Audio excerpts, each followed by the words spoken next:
Okay, we are back. Let me just, yeah, let's once again listen to the OP. It's really good. I'm closing my eyes. I'm not hearing anything or seeing anything. I'm just listening. Let's just vibe.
There we go.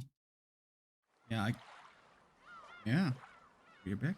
I can't tell you what it is, but I really like that opening song. I try my best to like not listen to the uh lyrics too much because I can understand some Japanese. So like this time I caught a few words, something like uh a family lineage and bloodline and something about being led like a string towards something. I don't know, but yeah. Oh no, let's not. Let's not. Um, I guess small thing before we start.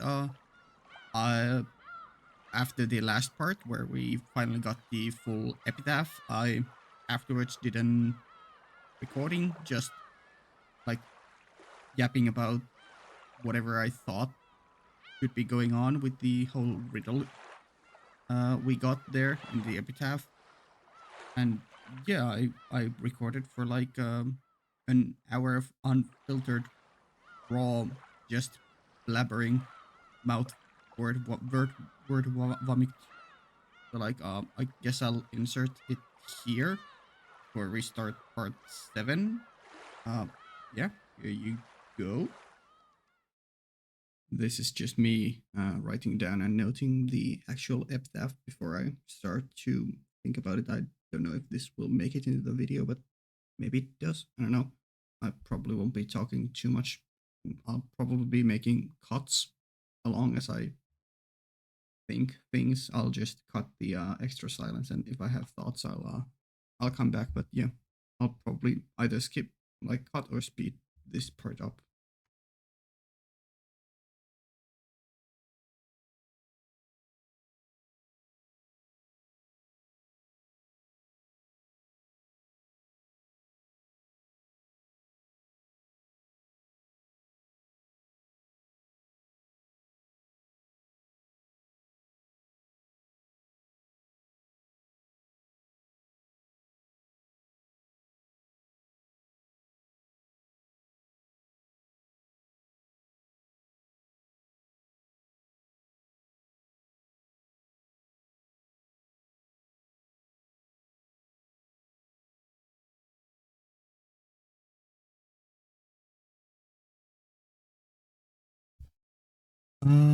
Okay.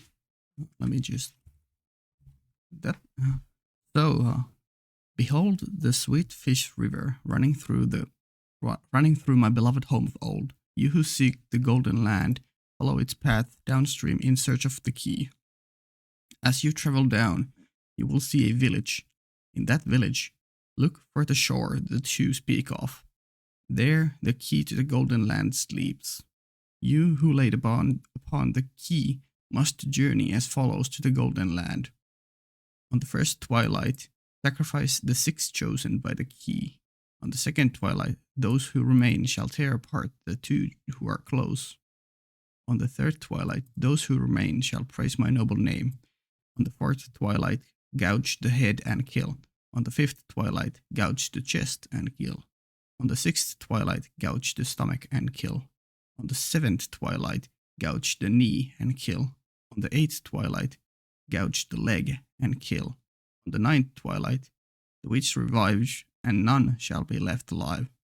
On the 10th twilight, the journey ends, and you shall reach the home of gold. The witch shall praise the wise and bestow 4 treasures. 1 shall be all of the Golden Land's gold. 1 resurrects all the dead people's souls. 1 even revives all the love they possessed. And 1 for the witch to eternally rest. Rest in peace, my beloved witch, Beatrice. Beatrice. Okay.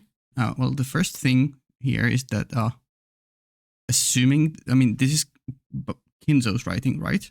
So, assuming, let's just initially assume that whatever the fuck he is yapping is the plot of this entire game and will happen. Meaning that we will have a lot of deaths in this game.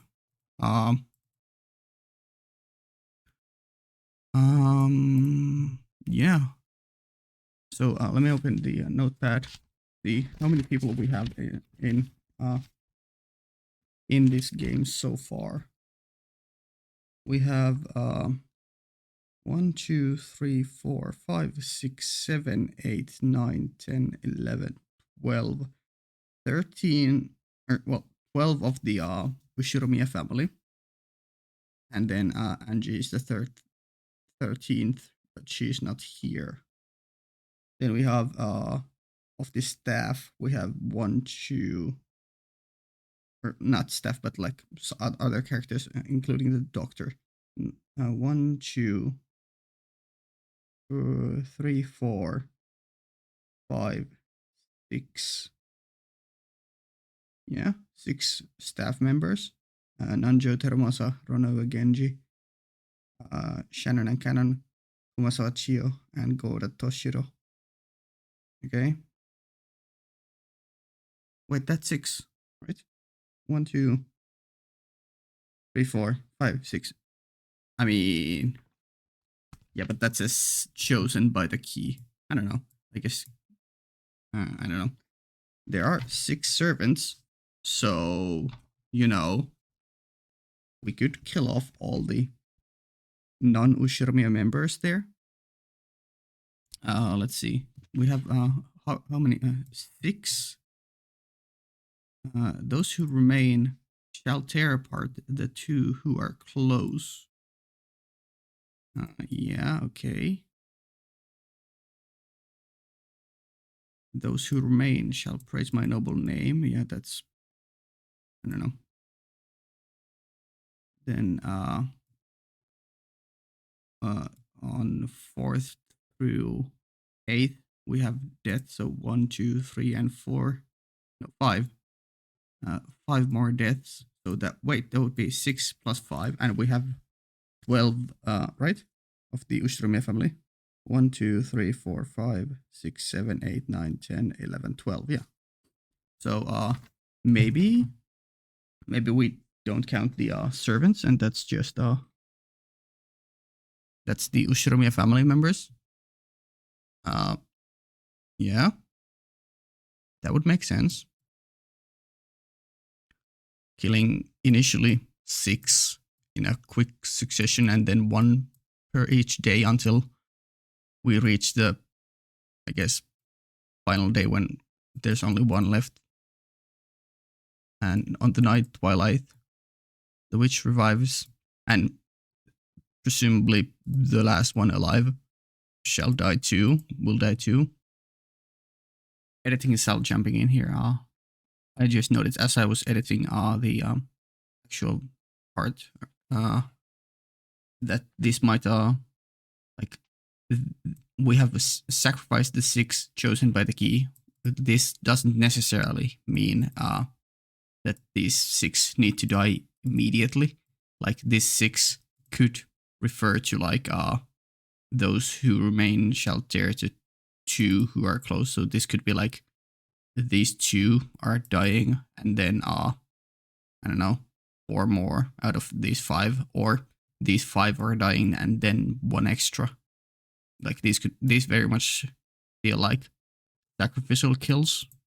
So I think like it could be very viable also that these are 5 of the 6 kills for the sacrifice, and then the 6th one is something else that we don't yet know about. But I don't know. That's just something that came to my mind as I was editing just now. Okay, yeah. Continuing on with the yapping part. Bye. But this is I don't know. Maybe it's just not just from like either or, but like from both. So like we would have 12 characters here plus the 6 servants, and then I guess Beatrice would be another one, but we would have a total of 18 characters, and there are 11 kills. So let's see who would survive. Let's just write down the names real quick.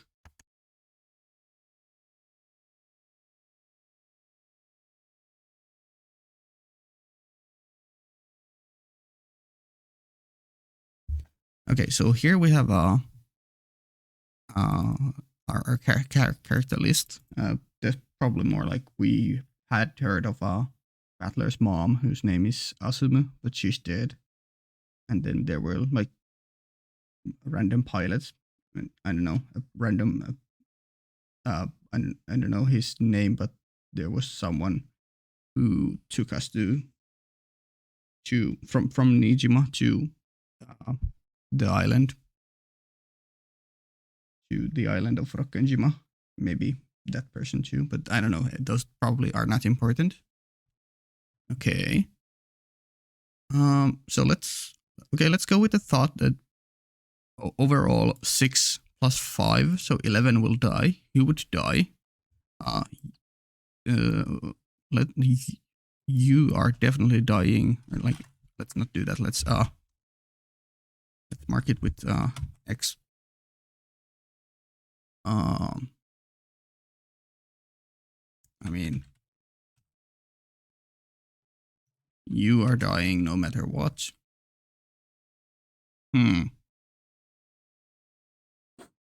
Should we just kill off all the servants? I don't know. Okay, let's initially at least kill. I'm not sure about Kumasawa. Well, let's kill those servants off. So that's 3. I want to kill Kinzo off, but I don't know. He might be like the initial, like what do you call it? The thing that sparks the whole thing off. His death might be that, but I don't know. Let's leave him alive for now. Oh yeah, I'm sorry, Rudolph, you're dying. Kraus, as interesting as you are dying. Hideyoshi, you are so dying. Yeah, Natsuhi, you're dying. George is dying. How many do we have? We have 1, 2, 3, 4, 5, 6, 7, 8 out of the 11. So we need 3 more.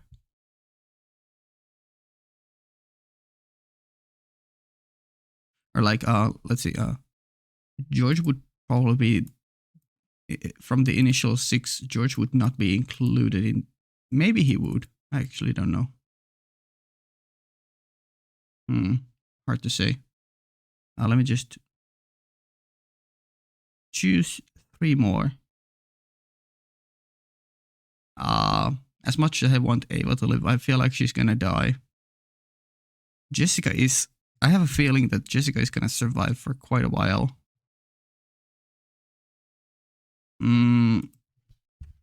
Shannon.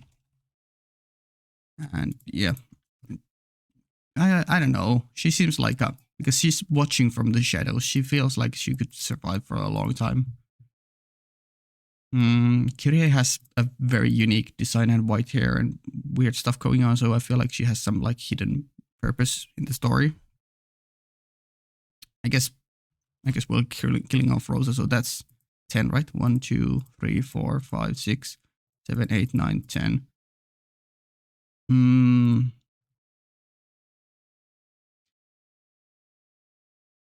Yeah, we're killing off Ava.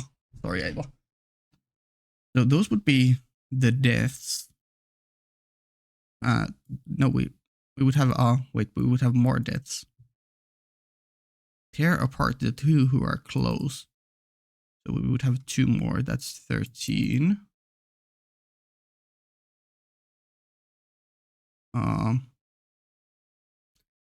In that case, I don't know.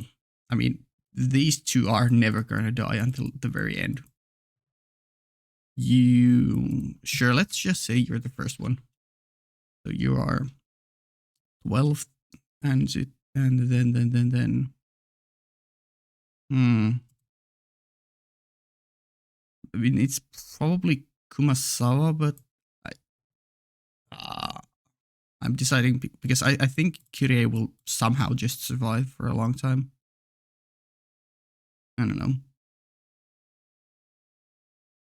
Deciding between Kumasawa and Jessica.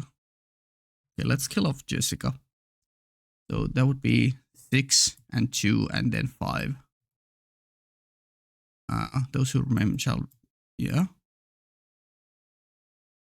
So at the like very end, we would have left Battler, Maria, Kyrie, and Kanan and Kumasawa, but probably not Kumasawa. I feel like she just gives, or he, Kanan just gives me giga important vibes, as does kind of Kyrie, just based on design and like the way they are present themselves.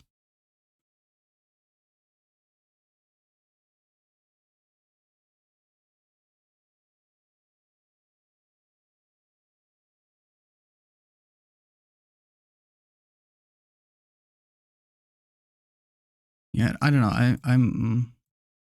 This is probably just instructions. Like I can't like see any hidden mean. I mean, it has some weird wording, but I feel like this is just instructions to get towards the key that will lead us to the gold. And this is more instructions. Yeah, this whole first thing is just things where you should go towards. This is deaths, obviously. And this, so like people are gonna die, but then they're either just their souls or they are all just gonna revive at the end, and we're gonna go for like there's gonna be a lot of twisted stuff, but at the very end, it's gonna be a happy ending for everyone, at least according to this. And 1 for the witch to eternally rest. The witch shall praise the wise and bestow 4 treasures. 1 shall be gold. 1 shall resurrect. Yeah. 1 even revives all the love they possessed. And 1 for the witch to eternally rest.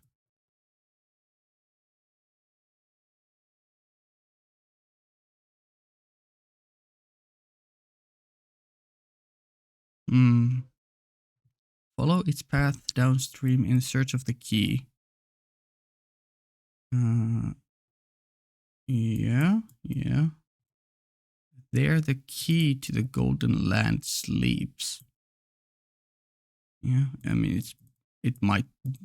it's probably just a metaphorical way of saying that it just exists in whatever place we're searching for, but sleeping here might actually be like there's always a chance that this is like a literal meaning that it's actually not a key, but like person or something else.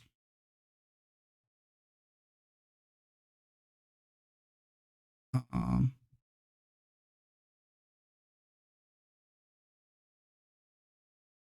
Sacrifice the six chosen by the key. Yeah, because here it feels like the key has its own will.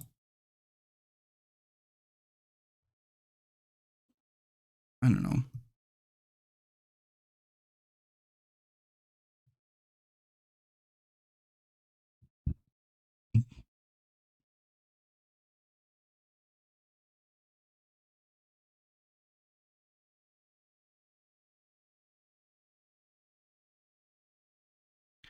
Those who remain shall tear apart the two who are close. So like we will have six deaths, yeah, and then two of our crew will get close to the treasure. I feel like there's gonna be some kind of betrayal, and two of these people will go ahead on their own, and the rest are not gonna like it, so they will end up killing them. I feel like that's gonna be Kraus and Atsuhi. They're just gonna get murked by everyone else who are still alive. Unless they're in the initial six, I don't know. But I feel like they would be the kinds who would just try to do a betrayal and go on their own. I feel like that was implied. Hmm. So let's say that uh, Kraus and Natsuhi go here. That would mean let's remove them from here. And let's put initial six. That would be Kinzo,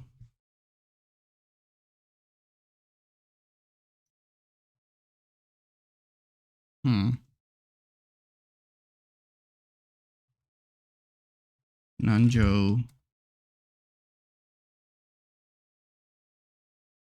Ah, I don't know when you would be dying.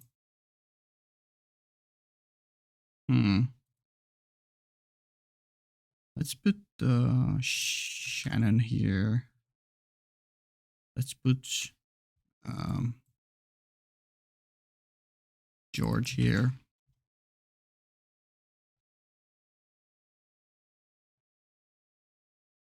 Because if anyone is gonna die from our kid group, it's gonna be George. That's 1, 2, 3, 4. And then we'll put Rudolph and Hideyoshi.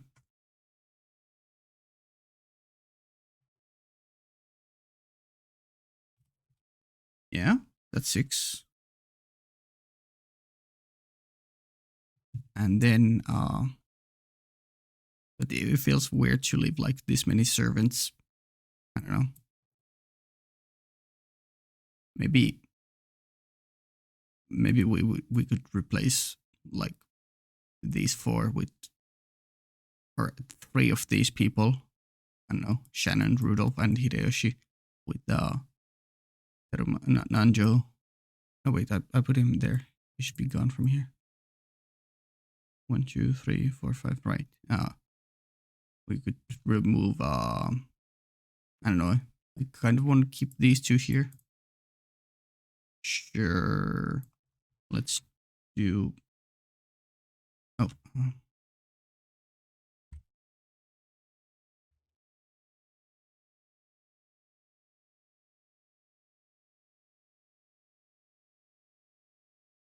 There.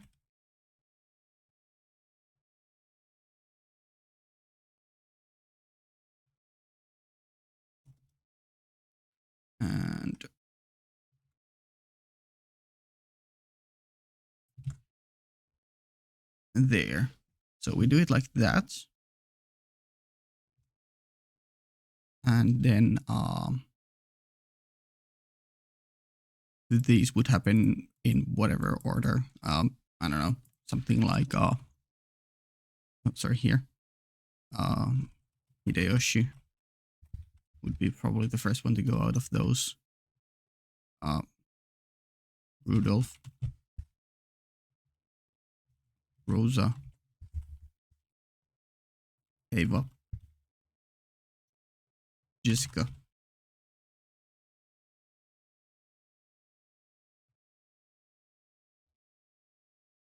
Which would leave us with these characters.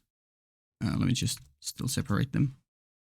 But I feel like we could always replace Jessica with Kyrie. I feel like they're interchangeable in this situation in terms of like importance. Or like they have different kinds of importance because Jessica is obviously part of the kids group, which are, or like the youngsters group, which is definitely more of a focus, I feel like, later on in the game. Whereas Kyrie has, I don't know, mystery around her right now, which makes me value her higher.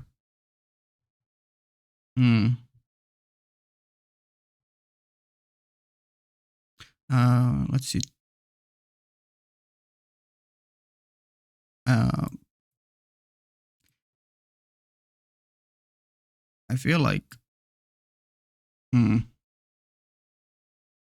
So yeah, these two and Jessica too will like not be part of this whole debacle. Like six will die. They will probably know about those, but those who remain shall tear apart the two who are close. So I feel like Kraus and Natsuhi will get murked by all of these people, and probably Kirie too. But like, I don't. I feel like Battler and Mario won't be a part of the killing stuff until maybe at the very end, if at all. So yeah, let's actually do like this.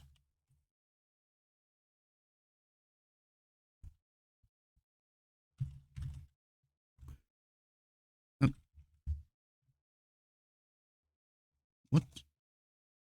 There we go. Weird. Okay. But I was looking at head. Who do we know anything about heads? Well, we know that Natsuhi has headaches, so maybe Natsuhi could be here instead. But if Natsuhi goes here, that would probably mean that Kraus would not be here then, and Kraus would be one of these kills then. So we could, or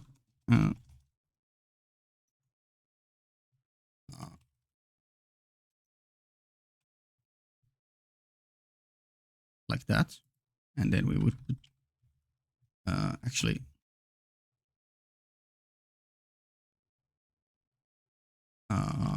Natsuhi and Ava Kraus. There we go.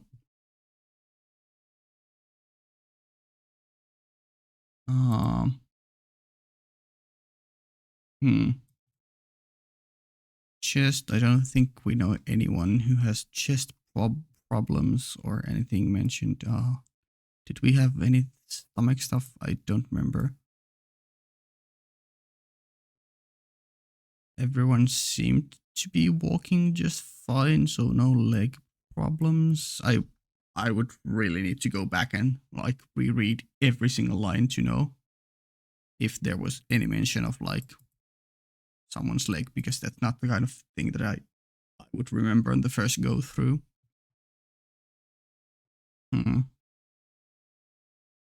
But yeah, there's gonna be, at least this part here feels like it's gonna be some kind of emotional betrayal death moment that will definitely like sever any bonds that would be between the siblings, older siblings.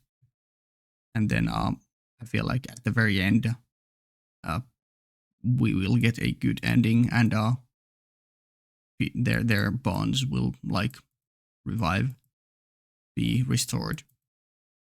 They won't be bitter towards each other or so sarcastic. I don't know.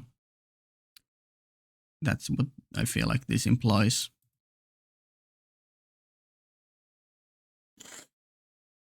Hmm.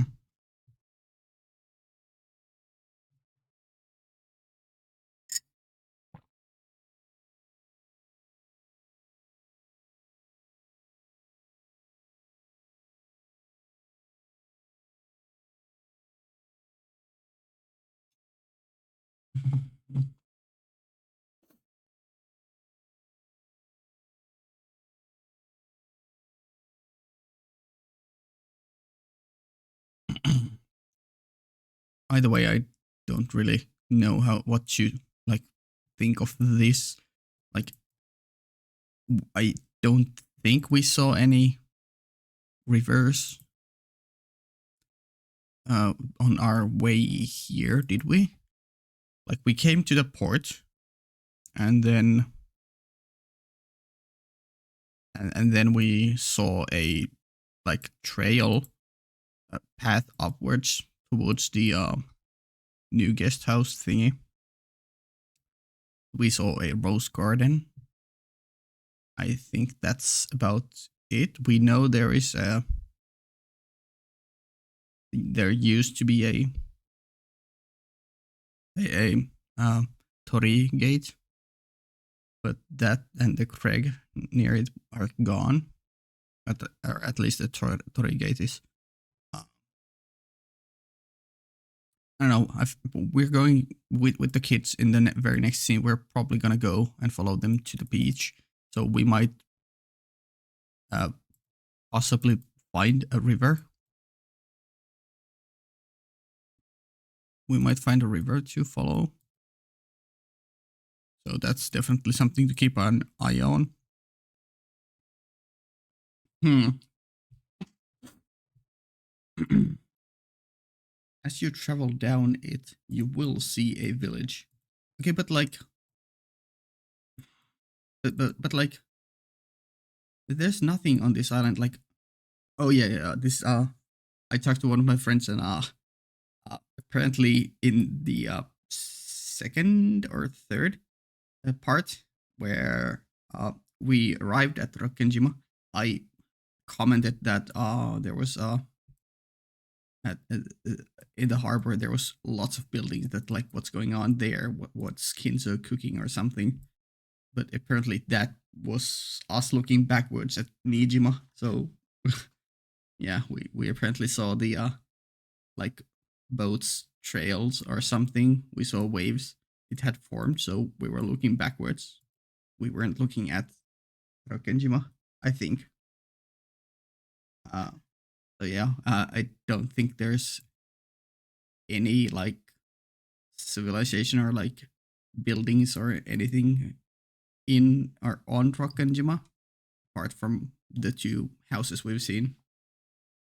So this would make me think that we would leave Rokkenjima. Either we would leave Rokkenjima and go to Nijima or one of the other islands, or there actually is a village, but none of us know about it yet. Some kind of spooky mystery, maybe supernatural. Maybe. In that village, look for the shore the two speak of. Hmm. Okay. So we're following downstream a river. Yeah. So the river starts from like high up on a mountain or something. I would need to. I mean, I guess there are in the opening. I think we saw there are like elevation at least on Rokkenjima. Um, so we would find a river, follow it down somewhere along that path. We would find a village, and then from village, people would point towards the shoreline. um, or at least some portion of the shoreline. And yeah, there the key to the Golden Land sleeps. I mean, again, I don't think we have any clues beyond the Torii Gate. So, like, the key would be at the Torii Gate, is my only guess. You who laid hand upon the key must journey as follows the Golden Land. Hmm. So let's just assume this is a battler. Oh, sorry, battler. That would mean that but wouldn't this mean that battler would have to do all of these? And I feel like he's not gonna be murdering people.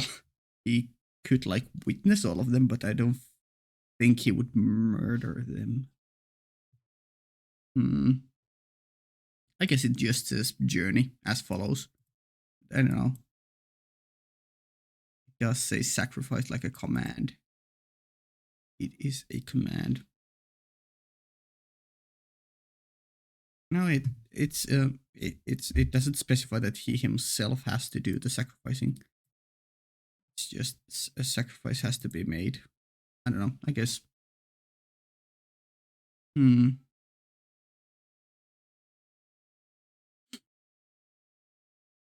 So battler will have to go through a lot of trauma, and then at the end, the witch revives. We'll really have to wait until like. I guess we will wait until the very end of this until we actually meet Beatrice, according to this. Hmm. Unless I guess it could be stuff like this would could be her actual like reincarnation, but there are still ways in which we could see her before that. Like uh, she could possess some of the characters and speak through them. She could like I don't know astral project from death or beyond or wherever she is. Uh, I don't know. Anything goes. Magic. The journey ends, and you shall reach the home of gold. Home of the gold. Mm. Home of old, home of gold. My beloved home of old.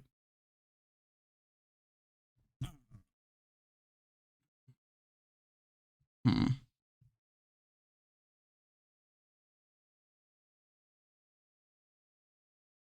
Oh, right. I should probably mention this. I did check after I ended the recording on the last part. There were 8 episodes in this, at least for what I see available, and there are 10 here, but there are 8. So like I I was assuming that we would have similar-ish stuff to like Higurashi, where we would have a clear ending per episode, and then we would have like a different route or something for the second episode, and a third one would be also different route. But I don't know. Now it feels like it could be just continuous. Like the end of episode 1 would be just one big cliffhanger. Yeah, so I'm not sure if like all of this is what happens in the first episode, or if like this happens in the first episode, this happens in the second episode, third, fourth, fifth, sixth, seventh, and eighth. But I don't know what this would be then. Maybe this would also be in the eighth then, because it seems to be the final one. Or maybe we will get unlocked like hidden episodes afterwards. That would be fun. I guess I'll just yeah, I don't feel like I can get anything more from this right now. I'll just keep this open as is, or like keep this in my notes. I'm really not like I'm not confident at all about like this whole death thing. Like, sure, people will be sacrificed, but I'm not sure if it will be our people. It could just be, I don't know, random people. We go grab some sacrifices from somewhere, or like this is a crazy idea, but like sacrifices don't necessarily need to be human. It could be like, I will sacrifice the emotion of joy within myself, something, or like something else than humans. Hmm. This third one I'm interested in because it doesn't include killing. Like this is death, death, and death, but this one isn't. Hmm. If these are by episodes, I'm very intrigued by the third episode. But I don't know if it would feel. I guess it would feel weird if a whole ass episode would be dedicated to like gouge the head and kill. Like, what do you mean? Are we just gonna kill one person and their cause of death will be something related to the head, or are we gonna kill everyone in that one? And I don't know. Hmm. I still haven't touched at all on the body parts themselves. Like we're clearly going from head to toe, like head, chest, stomach, knee, leg, from upper body to lower body. But I don't know if what meaning that has. Hmm. And also like all of this could just be one person. Like it could be a one repeated. No, but it's happening on different twilights. Hmm. Hard to say. Because gouging the head would probably instantly kill anyone. Right. Hmm.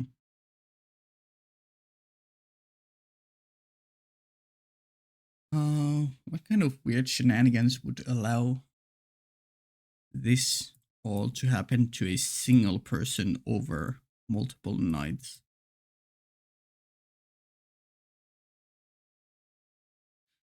Like a weird thought, like Beatrice is a witch and anything goes. So like, what if she has like, um, not omniscience, but like, well, I guess technically omniscience, but like, but like, we would have to do all of these to satisfy her. Um, but like they don't need to happen in the same like world. Like let's say this is episode 1 and we just kill people, and then episode 2 starts anew, and we in this episode we just tear apart 2 who are getting close. I don't know, that wouldn't work. That would be weird. Hmm.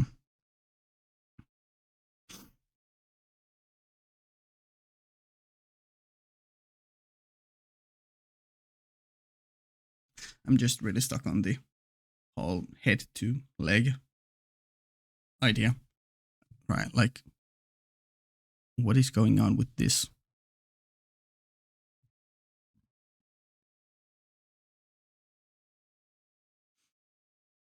Like I was like imagining that if this was like one person, let's just ignore the different dates.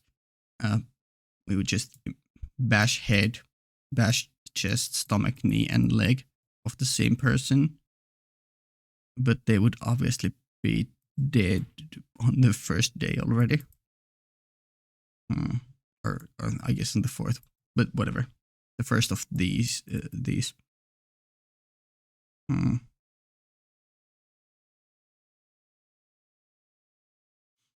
On the 10th twilight, the journey ends, and you shall reach the home of the gold. Like, what is the home of the gold? Like, what is it? Is it simply like a random cave on Rokkenjima? Probably not. Is it a place at the bottom of the ocean where the Tori Gate is? Maybe. Is it, I don't know, a different plane of existence? Maybe. Mm, like, it frustrates me. There's so much here, but I feel like I can't seem to grasp enough info. I can just throw out some ideas. What if we back all the way from like these death thingies being our people? No, but I feel like it has to be. Mm-mm.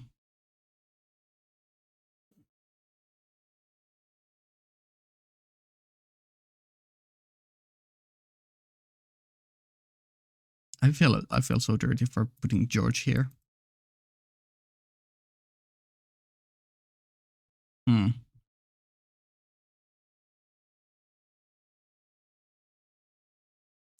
Which revives and none shall be left alive. Yeah, I'm very curious to see what like these mean. Are like if this is all in the first episode, or if these are the different episodes, and these are like what do you call it? Um, these are like their previews, I guess.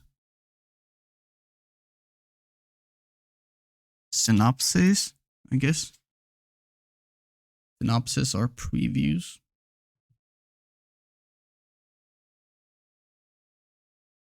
But because this goes beyond 8 and we have 8 episodes, that would make me like think that would make me more lean toward that this is just the first episode, which would be crazy because what the fuck are the rest of the episodes then? Like the plot is completely solved in the first episode.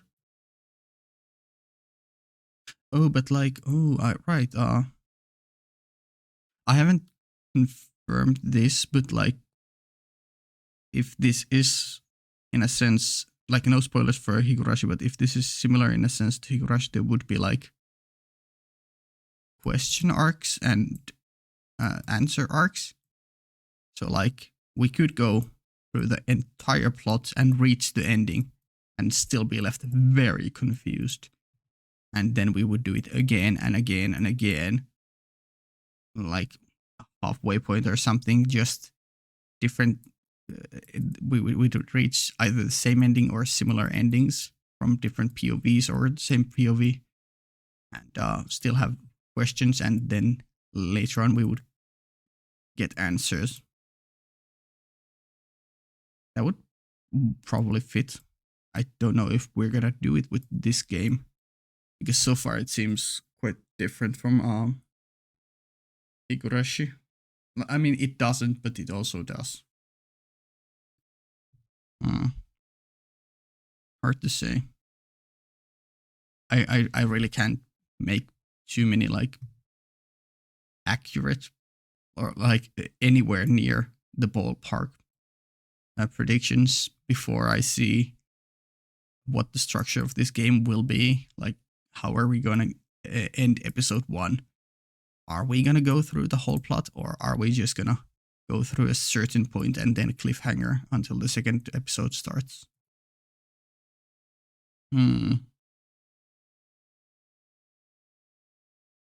Rest in peace, my beloved witch Beatrice. And also, like, is this just Kinzo yapping, or is Kinzo like an actual superhuman giga person who just can tell the exact truth? Like, Beatrice will revive. Surely she will. Clueless. Clueless Kinzo. I don't know.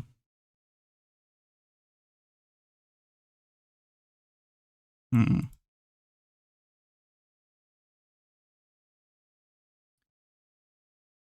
The four treasures. One shall be all of the Golden Lands gold. Yeah, that makes sense. That's just like this seems so obvious that I feel like there's more to it. Like it's just the gold, like was promised. Sure, but what if there's more to it? And I have no idea what or why it would be more than just gold. One resurrects all the dead people's souls. Like this makes me feel like we could that like these treasures, these two feel like we could actually kill our whole cast and receive at the very end reach the home of gold, praise the witch shall praise us and give us treasures, and we will revive everyone, and that's the end of episode 1.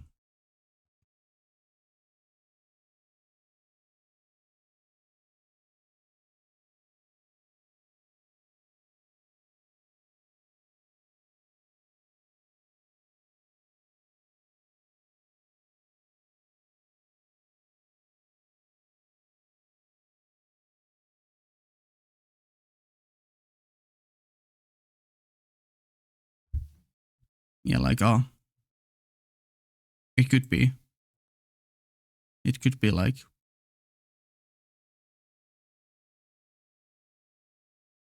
hmm.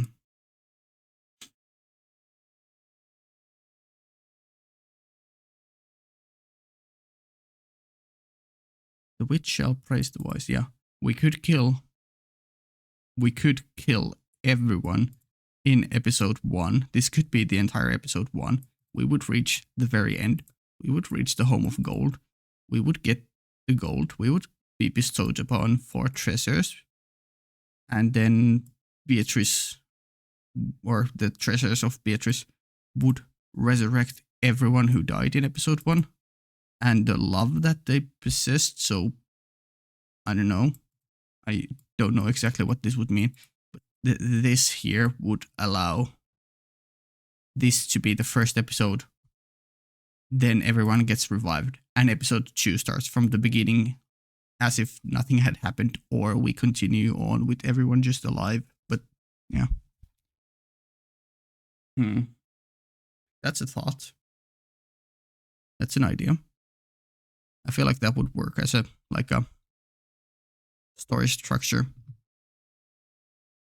Like initial character interactions, then plot starts to kick in. We follow the key, murders. At the very end, we find gold. We get treasures. People get resurrected. Uh, all of their love will be, all of the love they possessed will be revived. Uh, Beatrice will die again because why not? And then we reset and go on to the next episode, where we either begin from the very beginning or begin from where we left ended last time, but with everyone alive now. I would lean towards begin from the very beginning because this feels like a cyclical loop. This plus this feels very much a cyclical loop, which would be curious to see then how the game would actually end or how we would break through a loop like that. But that's probably like way later. That's yeah, I have no idea where we would go after this.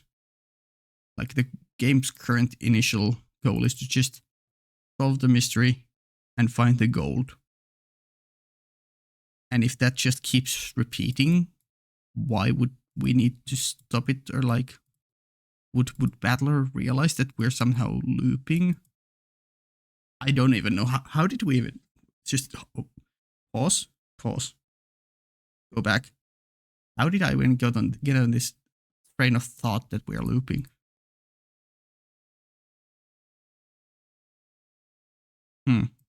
Okay. Whoa, weird. Well, that's an idea. Let's not get locked too in much too hard on that one.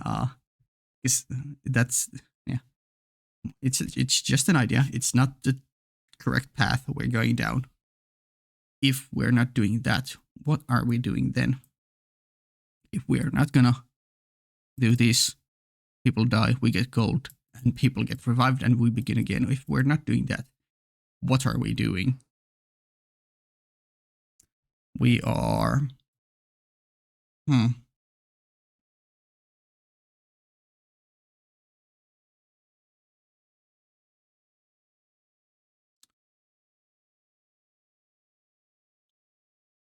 I mean, we're still searching for the gold, obviously, and we're searching for the gold. People are gonna kill each other for this, but where would we go after that? Like, the witch revives and none shall be left alive. I assume this is still like I assume this is none shall be left alive besides you, but it's just missing the besides you portion. On the 10th twilight, the journey ends and you shall reach the home of gold. Hmm.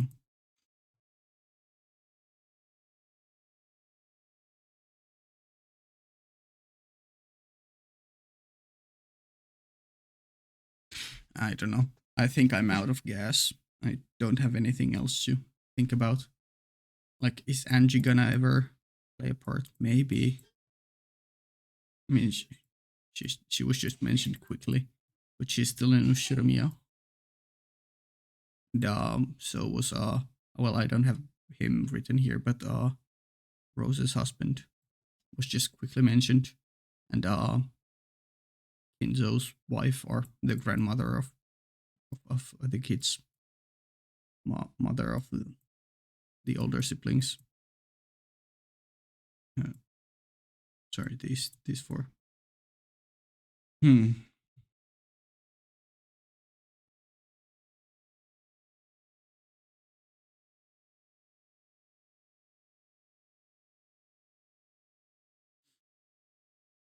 Curious, curious. So it's like, is Beatrice the only witch? I think I quickly thought, like, had a thought about that. Maybe. I mean, it seems like she is. Hmm.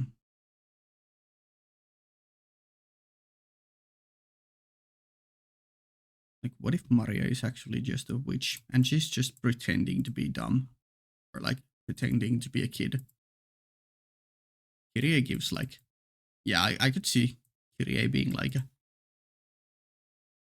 I could see Kyrie being honestly anything. Kyrie could be fucking the dead grandmother. Kyrie could be Anjay. Kyrie could be Beatrice. Kyrie could be a random witch. Kyrie could be, I don't know, anything goes. I feel like she just has that kind of a, like, air around her. Same thing with Canon. I really don't know what to think about him. Like, he is a furniture. He acts emotionlessly. He acts timidly.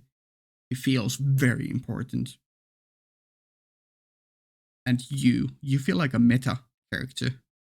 Like, you come at the end of some of the segments before we do a chapter change within the episode, and you just give your 2 cents.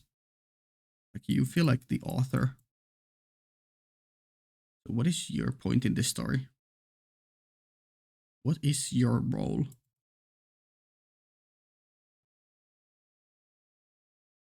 Are you actually the grandmother? No, surely not.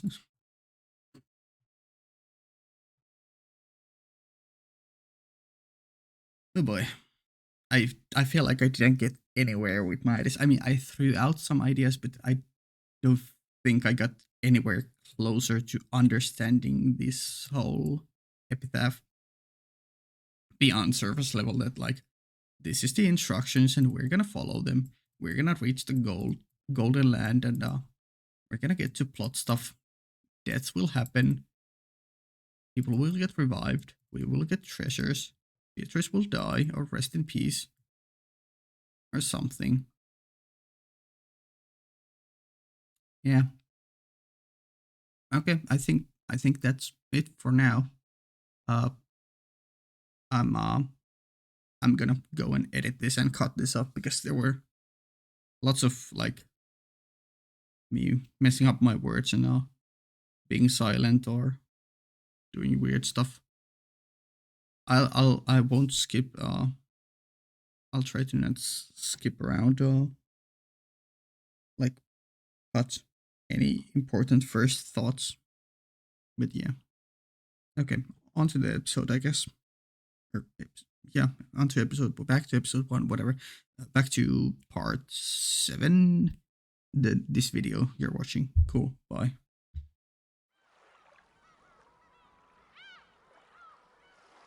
And welcome back. That was quite a while, I guess. I mean, for me, it was just a few seconds. But yeah, I hope that I wasn't like yapping out of my mind.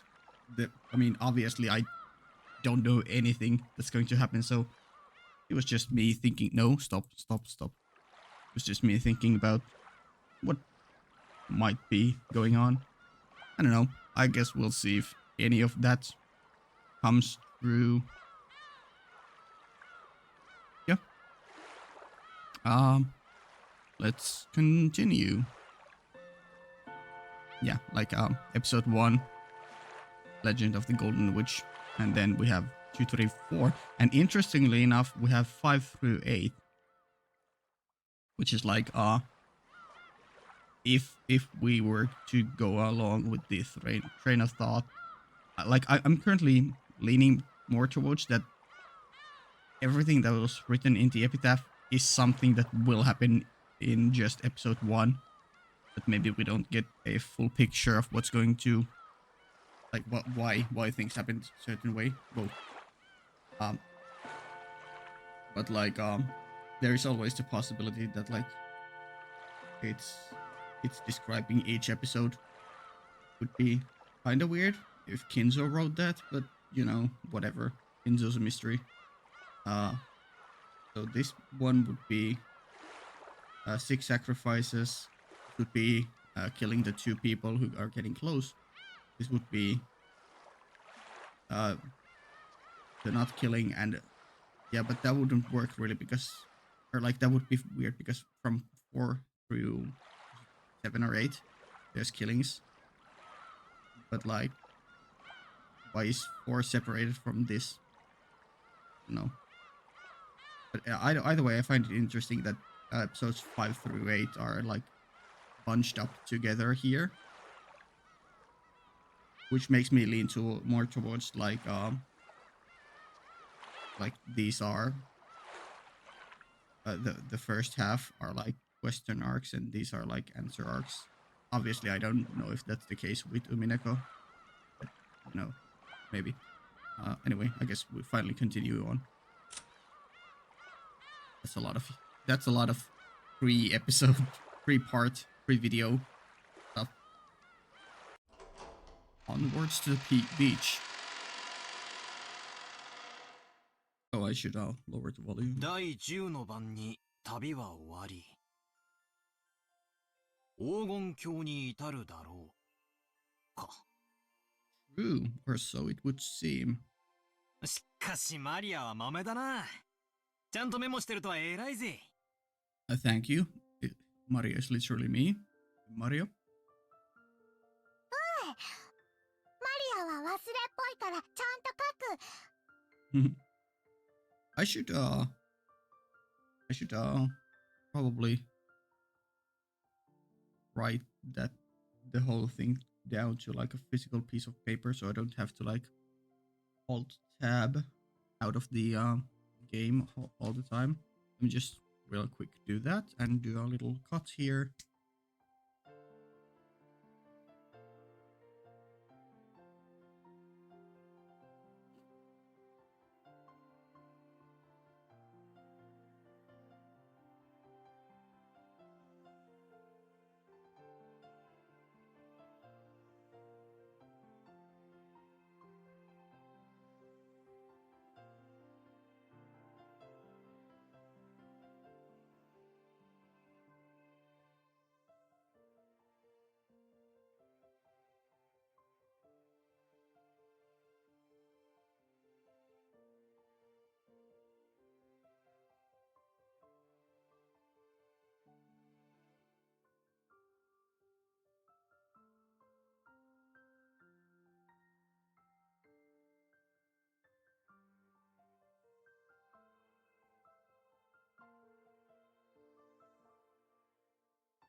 Hey, we are back. Yeah.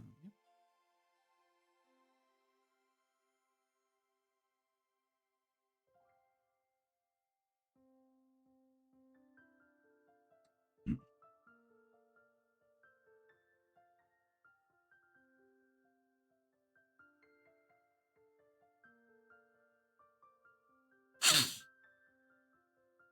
Okay, I got done writing. There we go. Yeah. Okay, Maria, I forgot a lot, so I write things down. Me too. ママに言われたからちゃんと書く。Hmm. There was a notebook inside the handbag Maria was always carrying around, and Beatrice's epitaph was copied onto it. Thanks to that, we're all able to challenge the puzzle of the epitaph while here on this beach. Yeah, I'm curious to see if you stumble upon anything resembling the key. I don't know. For Jessica and the others, this was a puzzle that they had already tried to solve several times and had already gotten bored with. But it was the first for me, and I was so excited that I couldn't stop. It really tickled my male sense of romance. True and real. まず1行目。懐かしき故郷を貫く鮎の川か。Okay? Be your best shot, Battler. じい様の故郷ってどこだっけ？ I wish I knew. I mean, Nijima, I don't know. 戦前の後ろ宮家は小田原のあたりに屋敷を構えてたって聞いたぜ。Did we hear that? I mean, I know this place name, but I'm not sure if it was mentioned in this story. It might have been when we were talking about the history of Kinzo and how he got his wealth. で、となりゃ小田原に流れてる鮎の泳ぐ川に関心がいくわけだろ？まずはその川が起点になるからな。んで、黄金鏡を目指す者はそいつを下って鍵を探せとあるわけだ。I'm still skeptical if we'll leave this island ever. But if we do, then that opens a whole new lot of possibilities. 小田原にある川ってなんだ？鮎が泳ぐ川だぜ。小田原で鮎って言ったら早川だろうね。Okay. This is all stuff I couldn't have guessed unless I went to like Google Maps and looked up if I happen to remember this. I don't know. Still probably not. 渓流釣りで有名だよ。Okay, mountain. マリア魚嫌い。 Uh-oh. マリアももう少し大きくなったらわかるぜ。鮎の塩焼きをベロベロベロってな。Peroってな。うまいぜ。さっき飯食ったばっかりだってのに、もう腹が減ってきちまうぜ。ビスケットでもお持ちしましょうか？ Thank you, Shannon. ああ、悪い悪い。そんなつもりで言ったんじゃないぜ。気にすんな。Shannon-chan, who didn't have any afternoon chores for a while, was faithfully keeping us company. I would have thought that, as a servant, accompanying us would force her to take care of us and tire her out, but it seemed that it wasn't so in her case. To the contrary, it seemed she was having fun joining in on the conversation with people of similar age. Yeah. Was she also 16 like Canon, or was she like more older, like with George's age? I forget.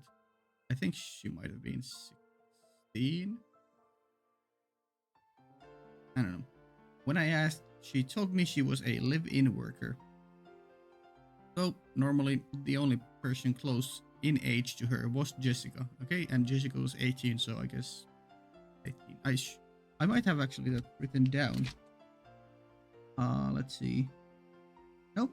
It at least in my notes it says that both Shannon and Cannon are 16. So yeah. Wait, is Jessica 16? I mean, Battler's 18, right? Maria is 9, 8, 9.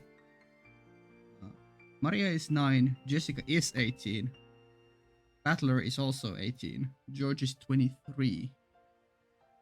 Shannon Cannon 16. I don't have the ages for anyone else, though. Okay. Okay. Good to know. Or good to remember. I get it. That must be pretty wearisome. さて、小田原で愛の川って言えば、早川だってことは分かった。となりゃ、下るしかねえよな。That's what the riddle says, or at least the instruction part. 早川を下ると、何があるんだろうな。下流に出て、海に出ると思います。そうさ。河口部に出る。そして、碑文の3行目には、川を下れば、やがて里ありとあるな。And maybe here it diverts and there's no village in its path or something. ちなみに、そういう河口部は大抵、大昔から輸送の要衝になってて、大きな都市があるもんさ。True. ここが、次のチェックポイントだな。なかなかいい筋だね。I mean, theory or more like just following the instructions or literally what it says. Which I have a strong feeling that it's not as simple as just following word by word what it says, and you have to do some weird mind fuckery. Like, it's gonna be a lot of metaphorical stuff, I feel like. Which I don't know if I really had any idea about what metaphorical stuff could refer to. Like Sweetfish River. No idea. バトラ君の想像通り、そこは大昔にとても栄えたことだよ。Okay, there was a city there. Or maybe 小田 still 原 is. 城があるところだね。Okay. 修学旅行で小田原城に行った気がします。素敵なお城でしたよ。ああ、私も小田原城だったぜ。Okay. 洋館に住んでてなんだが、やっぱり日本人は和風の方が落ち着くよな。Sure.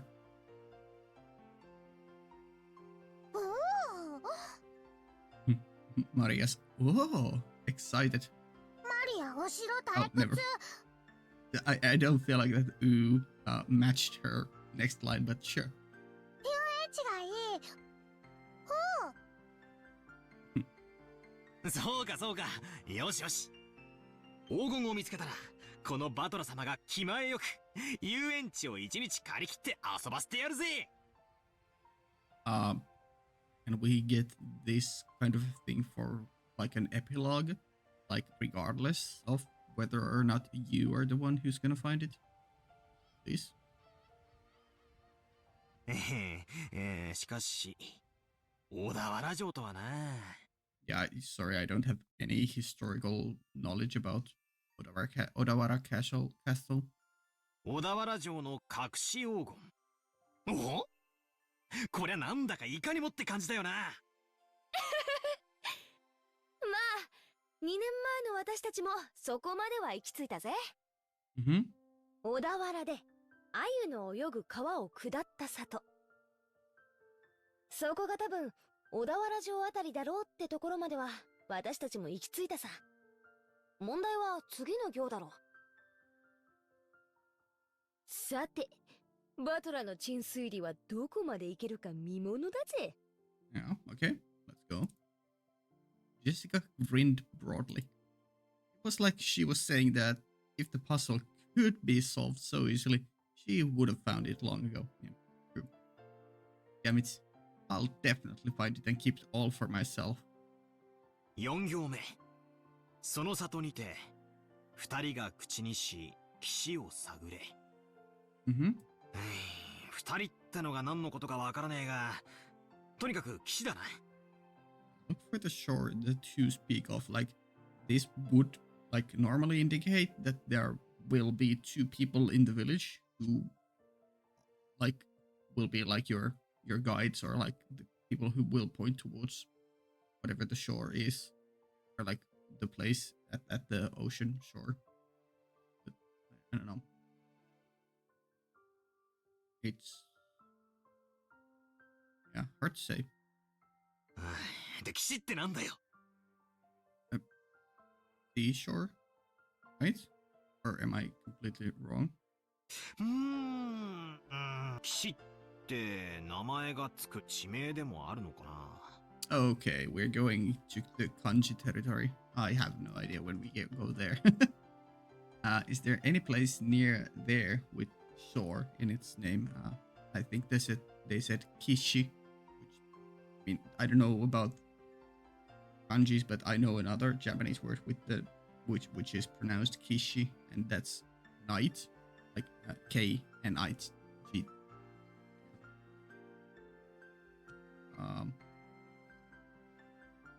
Beginning with K, yeah.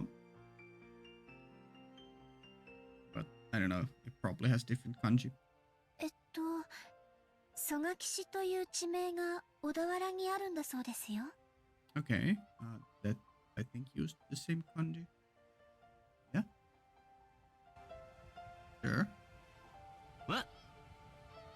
おお、クワってことはなんだよ。Me too. おお、詳しいな。There we go. Didn't mean to skip the voice line. シャノンちゃんも黄金を狙って謎解きに挑戦してるんだな。Of course. となりゃ、俺たちはライバルだぜ。別に黄金なんて興味は。Sure. ただ以前にジョージ様から教えてもらっただけで。Yeah. 2年前の私たちも同じ推理に行き着いたってわけさ。Let me actually just in case, like, write down, let me just open a new page, write down extra info. So Odawara Castle,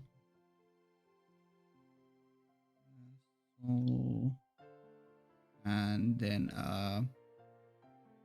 Sogakishi.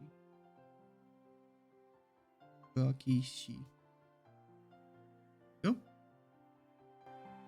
わざわざ地図を広げて調べたんだぜ。Yeah. 小田原城の北に5キロくらいだったかな。Okay. そこには確かに蘇我岸という地名があるよ。でもそこからがわからないんだ。次の5行目にはその土地のどこに鍵があるかは記してない。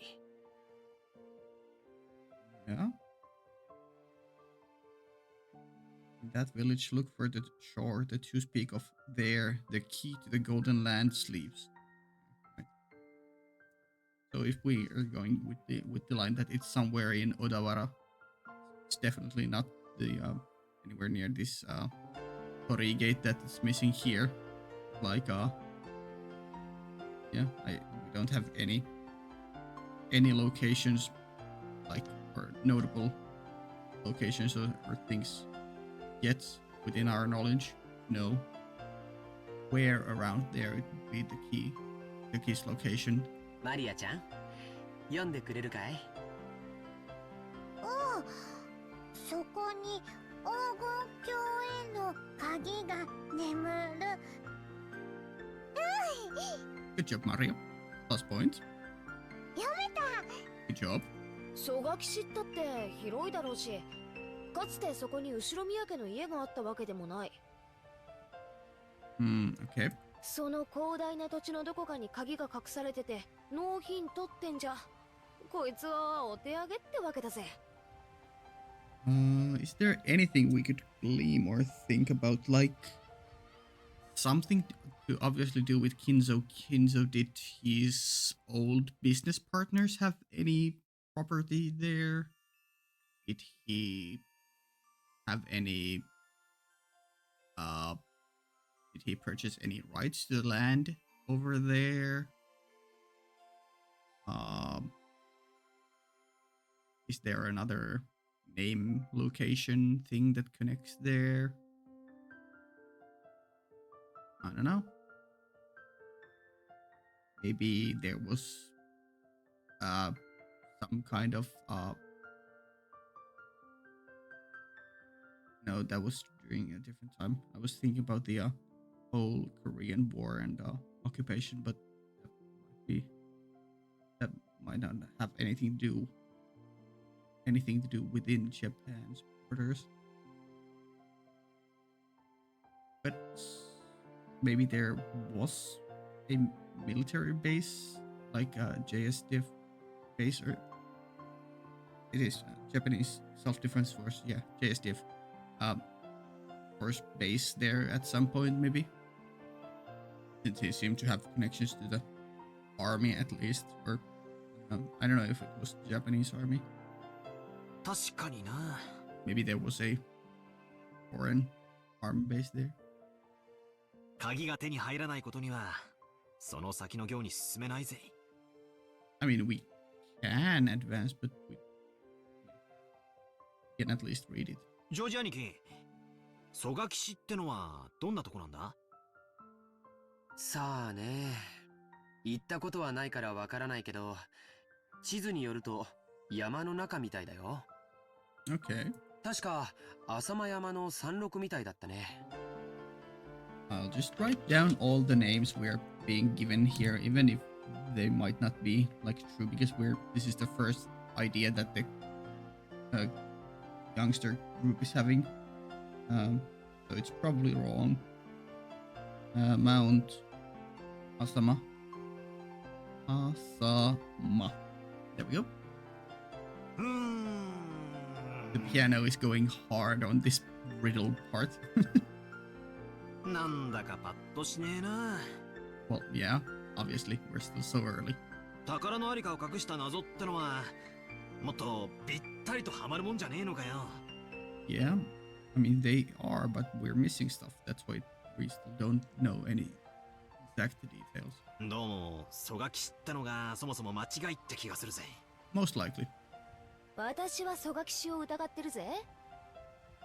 私たちが知らないだけで、例えばじいさまの子供時代を過ごした家とかがあるかもしれないだろ。True. 一行目に懐かしき故郷をって行があるくらいだもんな。Mm-hmm.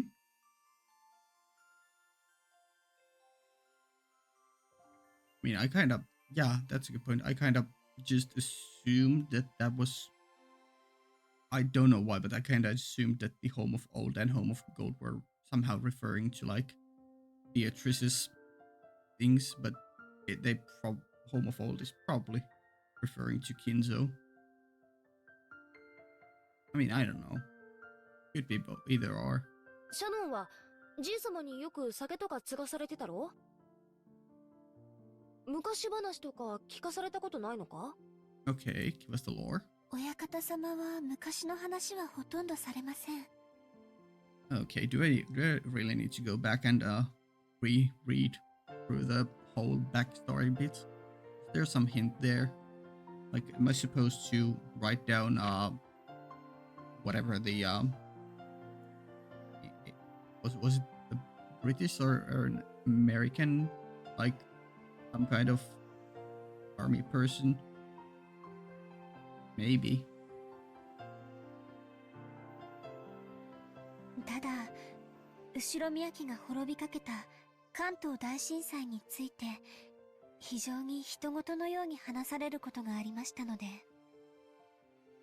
Yeah. 関東地方よりずっと遠方にお住まいだったかもしれません。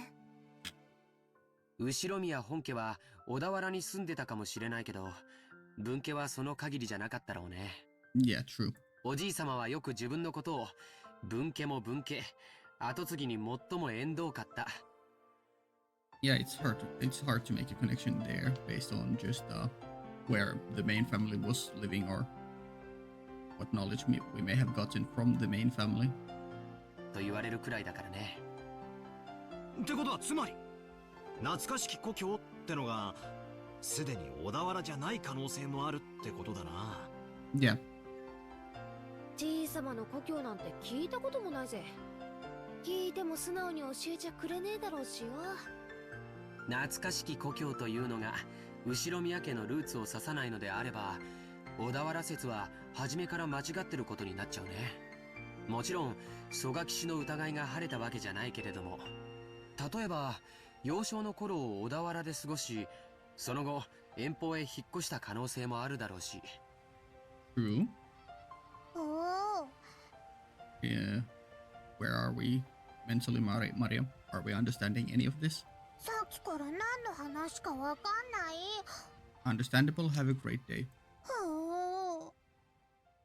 Maria had been completely left out of the conversation, and she now sat puffing out her cheeks in boredom. つまりだな。黄金すごろくの最初のスタート地点が決まらないことには、何も始まらないってことだぜ。Mm-hmm. いや、待てよ。Okay. Battler Epiphany. 最初の5行で見つかるのは鍵だろ？鍵なんてなくても、扉はぶち壊して入ることだってできるはずだぜ。Ah, yes. Big smart. Big smart. Battler playing the 5D chess. Just brute force your way through, because it's definitely a physical, literal door. I mean, what should actually be, but like, yeah. I mean, I do like your way of thinking. Like, there may as well be an alternate way of solving the riddle, or solving the location of the gold and getting to it without, like, directly solving the puzzle Kinzo laid out. とりあえず最初の5行をすっ飛ばして、その先の推理に入ってもいいんじゃねえか？ Yeah, let's just throw a good third of the whole riddle away. おお、その発想はなかったぜ。Huh? Big brain battler. I can't believe that those words just came out of my mouth. まあいいや、どうせ暇つぶしなんだ。続きを聞かせろよ、バトラの推理。でもその先からは急に物騒になるんですよね。Hmm? Oh, sorry. Shannon-chan frowned slightly. After looking back at Maria's notebook to recall what was written there. Alright, I agree. 第1の番に、鍵の選び師6人を生贄に捧げよ。Okay, well, yeah, I mean, it says 6 chosen here, but like, and I was like, that doesn't necessarily mean like humans, but like the Japanese voice line just said Roku Nin, and isn't Nin like a doesn't that like refer to always like humans? いきなり物騒になるな。Like Japanese has a different way of counting, I don't know, humans versus animals versus, I don't know, chairs. Roku is the 6 and Nin would be Ningen. Ningen means human, so yeah. It sure does get horrible quickly. It sure does. 第2の番には寄り添う2人を引き裂けときたもんだ。Hmm?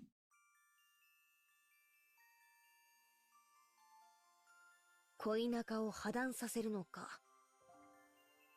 Romance? I didn't even think about, like, I just assumed that those who are the two who are close to the gold. I didn't think this meant like the closeness of the two people themselves. Okay. Interesting. 文字通り引き裂くという意味なのか。I mean, I assumed the latter. Oh, sorry, I should mute my phone.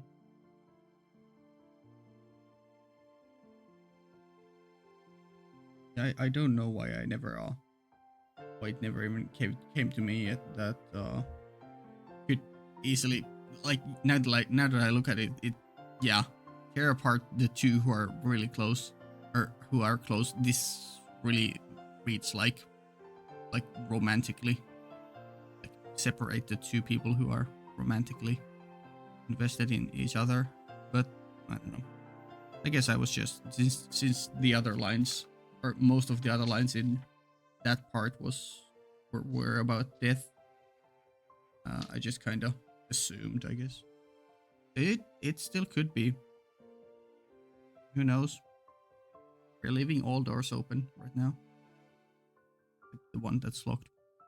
わかりかねるけど、どっちにせよ気持ちの悪い話だぜ。その第2の番の解釈を別にしても、第1の番に6人、第4の番から第8の番までで5人。少なく見積もっても11人が生贄にされなきゃならない。Okay, so George is of the opinion that the people who were chosen as sacrifices on the first night must die first before even thinking about the fourth through 8. So like he doesn't think that we can save those sacrifices to be on the 4th, 5th, 6th, 7th, and 8th nights. Okay. I guess I'll lean more towards at least 11 then, since George is saying it. And he seems smart. Maria said, as happily as she could. なるほど。魔女復活のための生贄か。そういう解釈にもなるな。その結果、第9の番に魔女が蘇って、最後は極めつけだな。第9の番に魔女は蘇り、誰も生き残れはしない。結局はみんな死んでしまいます。Yeah, but the reward still says that. I mean, it doesn't really make sense because the witch will be gifting out rewards, so someone has to receive the reward. And one of the rewards revives at least the souls.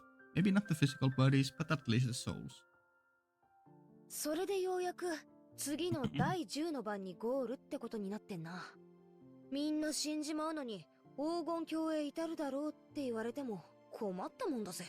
Maybe you don't need to be alive to reach the Golden Land. Maybe an astral project, or maybe death, afterlife is the Golden Land. I really don't know.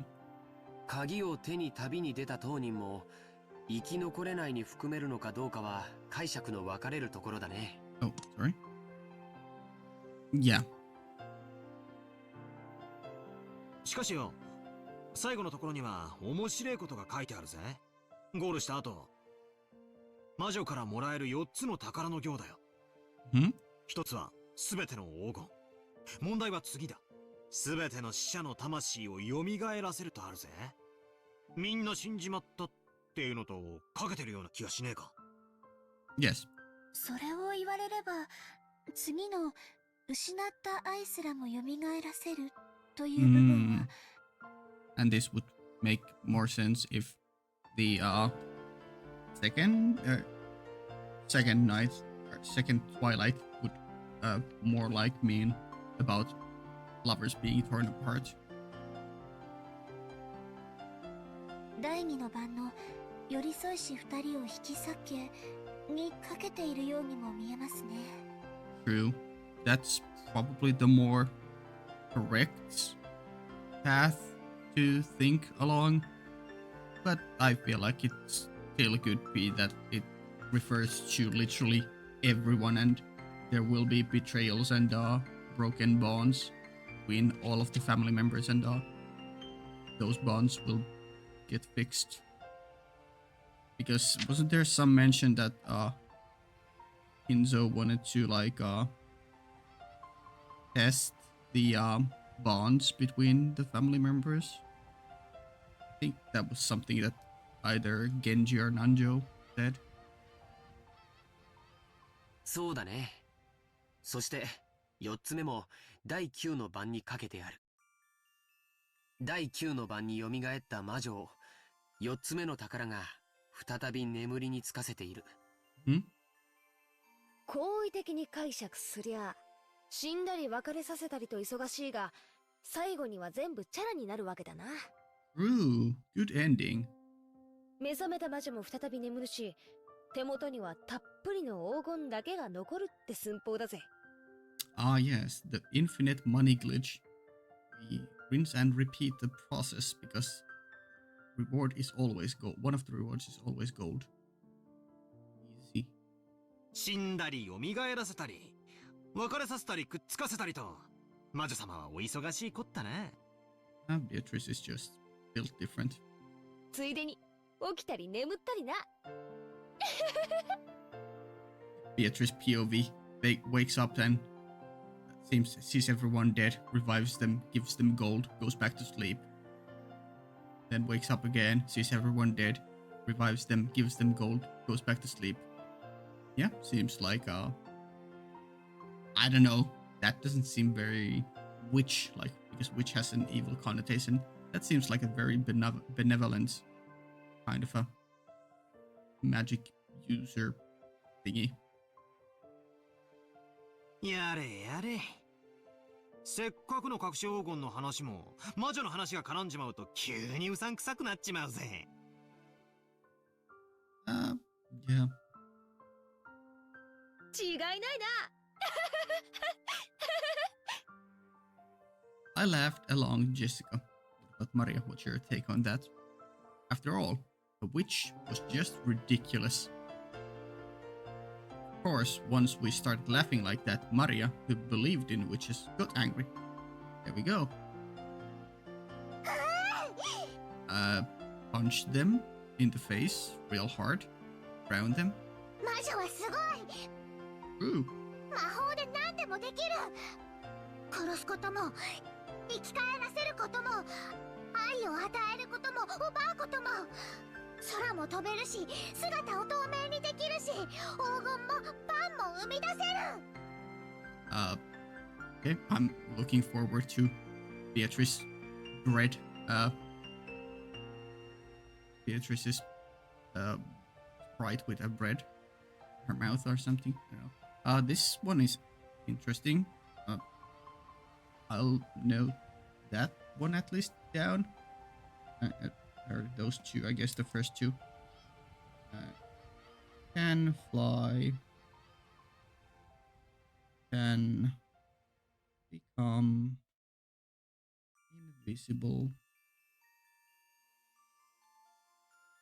Need to keep our, well, not eyes open because literally invisible, but need to keep that in mind, I guess.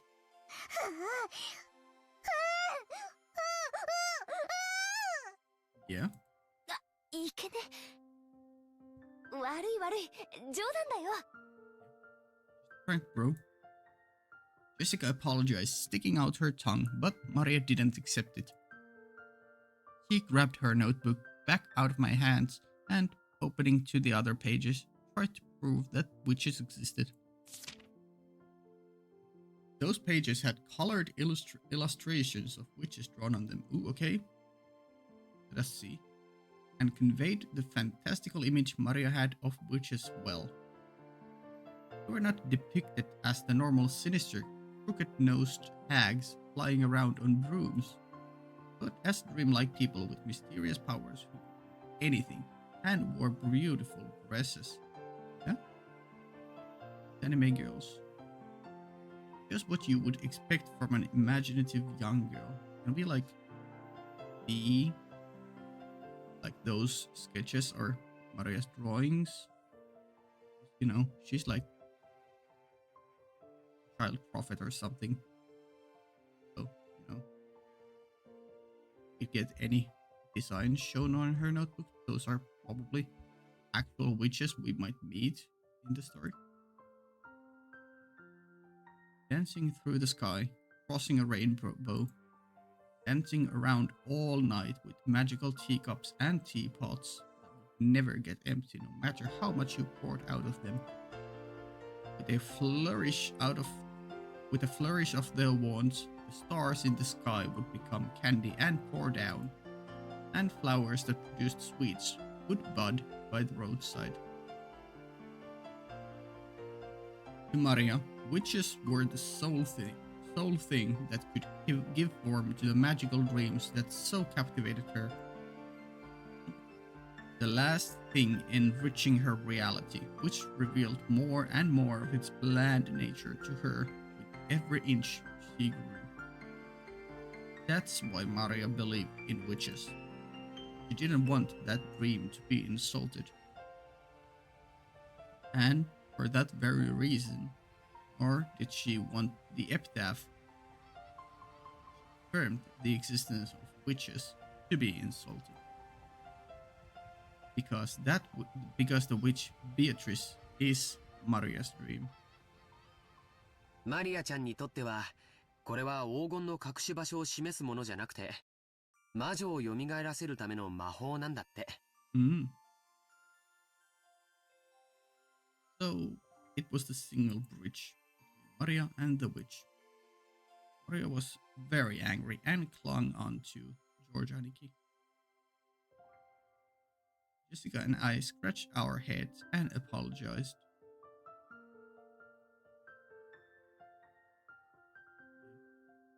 Whose hairs are closest to Beatrice? I know I mentioned previously that Rosa's hair is very close. Then the next ones would be Jessica, Maria, and then Ava, I guess. Yeah. It might not be possible to smooth things over again, like that the time she got mad in front of the portrait. Maria didn't want to be easily consoled. As Jessica and I hung our heads, wondering what we could do, Shannon-chan timidly opened her mouth in our place. マリア様、ご存知ですか? Yeah? 私たち使用人の間では、ベアトリーチ様の怪談が語り継がれているんですよ。Okay. The Shannon clutch. そうだったっけ? シャドン、聞かせてやるよ。私は知らないんだけど、使用人の間じゃかなり有名な話らしいぜ。何の話だ? Yeah, you tell. 怪談? うん。僕たちが生まれる前からある話らしいね。母さんにも話を聞かされたことがあるよ。はい。この島にお屋敷が建てられてからずっと語り継がれている話です。I feel like I should either increase the character voice or decrease the but like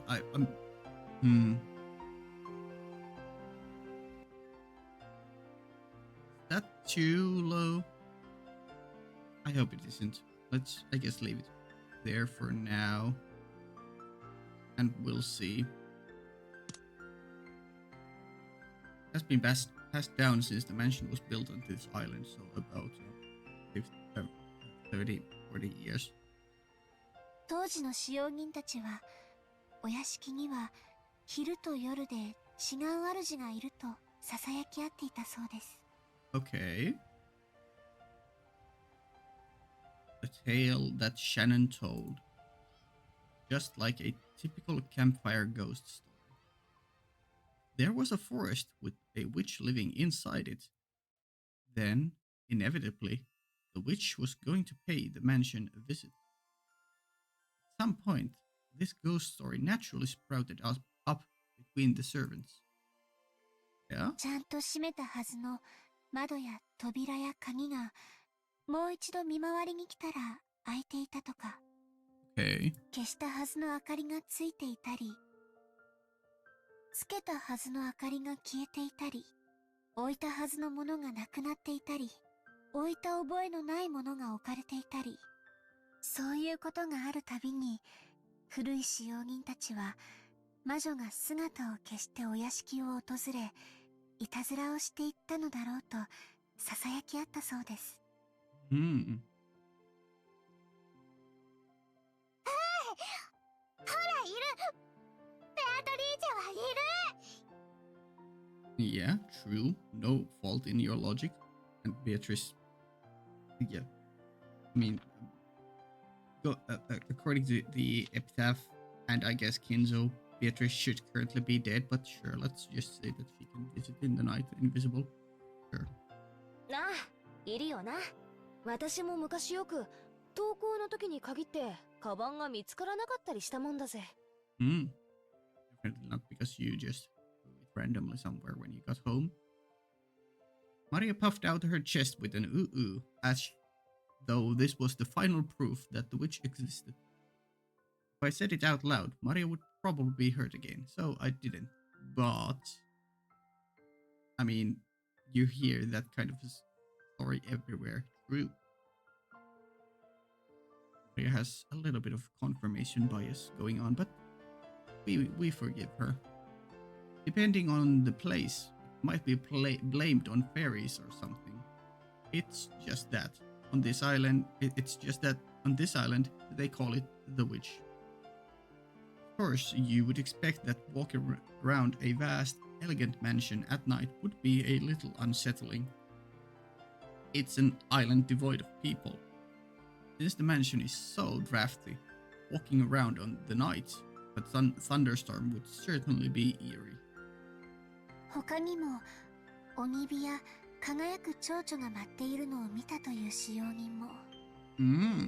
カノン君もそれらしいものを以前夜の見回りの時に見たことがあると言ってました。Okay. あと最近ではお屋敷の中で深夜に不思議な足音をよく聞くと使用人の間で話題です。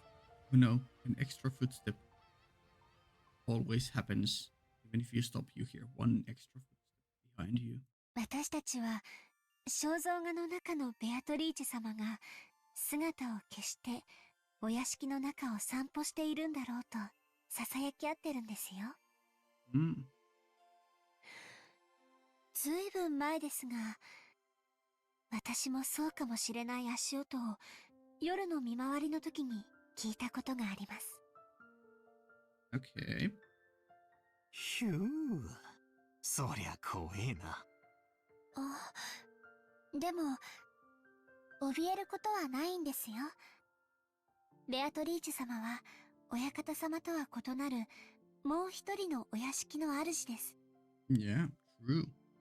だから変に怯えたりしないで敬意を持っていれば決して悪いことはしないのだそうです。ただし敬意を持たないと恐ろしいんだったね。はい。Okay. 私が勤めを始める直前に階段を転がり落ちて腰に大怪我をして辞めた方はベアトリーチェ様のことを悪く言っていたそうです。だから使用人たちはベアトリーチェ様のお怒りに触れたのだろうと噂し合ったそうです。バトラとジェシカきっとお怒りに触れる。They might have some kind of altercation with Beatrice, but I don't think they'll be brought down. At least Battler. I mean, probably not Jessica either, but you know, definitely not Battler until the very end, I feel like. わあ、悪かったぜ。お怒りに触れちゃたまるねえ。謝るよ、マリア。もちろん魔女様にも謝るぜ。ベアトリーチェ様、ごめんなさい。よそ者のザレ言と思って勘弁してやってください。私も謝るぜ。ベアトリーチェ様、ごめんなさい。これで魔女様、私たちを許してくれるかな？ Of course. Beatrice is able to hear everything through Mario. True. True and real. わかんない。魔女は気まぐれだから許してくれるときは許してくれるし、許さないときは許さない。それは困ったね。マリアちゃん、バトラ君とジェシカちゃんがベアトリーチェ様のお怒りに触れないようにするいいおまじないとかないかな。何か魔除けとかさ。By relying on Maria, who was proud of knowing the most about witches, George was trying to revive her self-esteem. I was once again forced to admire his ability to comfort children. After crossing her arms and pondering seriously as to whether there was some charm capable of protecting Jessica and myself from the witch's wrath, Maria began flipping through the pages of her handbook. I had thought it was just a simple scribbled diary, but it turned out that there were also many pages that looked like they had come from a book on black magic. Okay. She was intently comparing several such pages onto which had been copied what looked like magic circles. Looks like that black magic hobby wasn't limited to grandfather alone. Perhaps she had finished her research. Oh, that's a new sprite, I think. Yeah. She vigorously closed the notebook with a snap, threw it into her handbag, and began fishing through the bag's contents. It seemed that various jumbled up things were in there. For a while, she continued to take out various pieces of junk, although they were probably important magical items to her, and repeatedly throw them back in, saying they were wrong. She looked a little humorous, almost like Santa Claus deliberating over which present to give. Finally, it seemed that she had excavated what she was looking for. With a face unimaginably brighter than the difficult expression she had worn until now, she stuck them out to Jessica and me. Yeah, that's good face. Are we getting? As I reached out to grab it, I noticed that it was a very cheap looking charm. It looked like a bracelet made from a plastic rosary with a scorpion motif medal attached. Okay. I mean, you often find cheap accessories that correspond to the constellations. It felt like a gift that you might win in the crane game at an arcade. It really looked like something like that. There were two, probably one for me and one for Jessica. However, considering the odd fact that there were two of them, they looked like cheap manufactured goods. I mean, in case of like protections, it doesn't necessarily always require them to be like high grade materials. They could literally be a scrap of, I don't know, scribbled and crumpled paper, but maybe it's the fact that they were given out as charms, or the fact that Maria specifically was the one giving out them might give them the protective charm, or the fact that you two would consider them as charms, give them power, you know? And it was quite hard to think of them as magical items. Okay, Battler. これを私とバトラに？このお守りならベアタリーチェも大丈夫。Even Beatrice is no problem. Yeah. So, power level, plastic bracelets, Beatrice, everyone else. Sure. Okay. サソリは魔除けの力があるから。Scorpion has the power to block magic. Okay. Actually, unironically, write that down. Scorpion can block magic. Why? I know scorpions are venomous, but why? Is this something to do with astrology that I don't know about? そうなのか？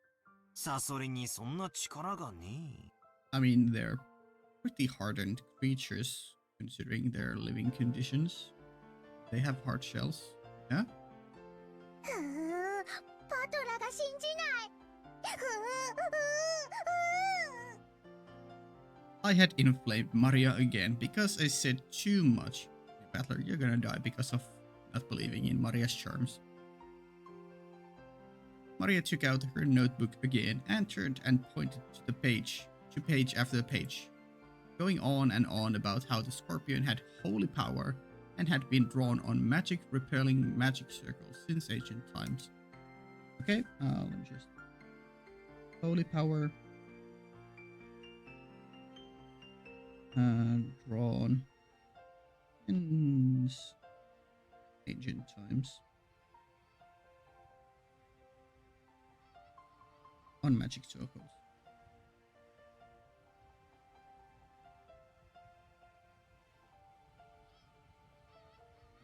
Ah, 他の使用人の子から聞いたことがあります。Okay. サソリって魔術では魔除けのシンボルとして描かれることもあるんだとか。Holy power and magic telling. There we go. へえ、そうなのか。Yeah, I didn't know this at all. Maybe it's a Japanese thing or a thing this game made up or something. I feel like I've consumed a good amount of like media, fantasy media, but I've never come across that. ああ、サソリは悪い魔法や最悪から守ってくれる。そしてエメラルドは心に平和をもたらしてくれる。Okay. だから二重で効果がある。Emerald. I'll write that down too. Emerald brings peace to heart. Okay. 本当だ。サソリがエメラルドを抱いて守ってるね。なるほど。これはご利益がありそうだよ。I really wanted to make fun of this worthless looking charm, but as I watched Maria explaining the charm with all of her heart and realized that she had prepared them out of consideration for us, it felt as though, even if it were just a prize from a game center, it would still be beneficial. True. Material quality isn't what's important about charms. Yep. The strength of the feelings behind them. I'd like to think I have enough respect for myself not to make fun of those. そっか。ありがとな。ベアトリーチェ様には謝ったけどよ。万が一たたりがある時でも、マリアのこのお守りのおかげで安心だぜ。Mm-hmm. な、ジェシカ。ああ、そうだぜ。ありがとうな、マリア。Thank you, Maria. Maria clutch. 心に平安が欲しいときは腕につける。お財布に入れるとお金が減らなくなる。ドアノブにかけておくと悪いものが入ってこられなくなる。便利なお守り。それはすごい効能ですね。マリア様が自信を持って進めるお守りならきっと頼もしいものと思います。Also, I'm not sure if I ever commented on this, like Maria's name, but like Maria-sama, it's well, Holy Maria is like a religious name, and Maria-sama is like a, I don't know, it's kind of famous, especially in Japan. So like that alone might give Maria more importance in this story. I mean, she obviously feels like a very important character anyways, but still, it just gives an extra connotation, like a holy, religious connotation, like an opposite to Beatrice and the witches. So, I don't know. As Shannon John tapped her hands together lightly, Maria stuck out her chest, completely cheered up again. If it would keep her in this good of a mood, it would probably be worth it to let Maria lead the discussion for a while longer. When you think about it, she hadn't shared in our excitement when we talked about the gold's hidden location, so I think she had gotten a little bored. While eating the cookies Kumasawa-san had baked, Jessica and I asked Maria this and that about black magic, okay? Maria happily chatted away in response to our questions. Boo, let us know. Let us in on Maria's answers. For each one, George Aniki and Shannon-chan would act surprised and agree with everything she said. The color of the clouds in the sky grew progressively heavier, but the cousins really enjoyed communicating freely after 1 year of separation. Like, shift to the third, like, storyteller perspective, or one line. Oh, right, he said it out loud. 今、額にポタって来なかったかい? Okay. What? The typhoon hitting? どうだろうな。Oh yeah, I wonder if, I don't think I ever thought about it, but I wonder if the typhoon has anything to do with the... I mean, probably not, because it's just a random natural phenomena, but maybe it has something to do with the epitaph riddle. As George Aniki rubbed his forehead, he looked up at the sky. Considering the color of the sky and the dampness of the air, raindrops could easily have started falling down at any moment. It also seemed like the wind had gotten a little stronger. Yeah? マリアポタッと来ない。ポタッと来ない。マリアだけ来ない。安心しろ。俺にも来ねえぜ。それに今夜になれば、誰にも等しく大雨が降るだろうよ。This is the calm before the storm, literally. そうだね。そろそろ引き上げた方がいいかな。Enjoy your last peaceful moment. Shannon-chan looked down at her watch. It may already be well into the evening. もう仕事に戻る時間かよ。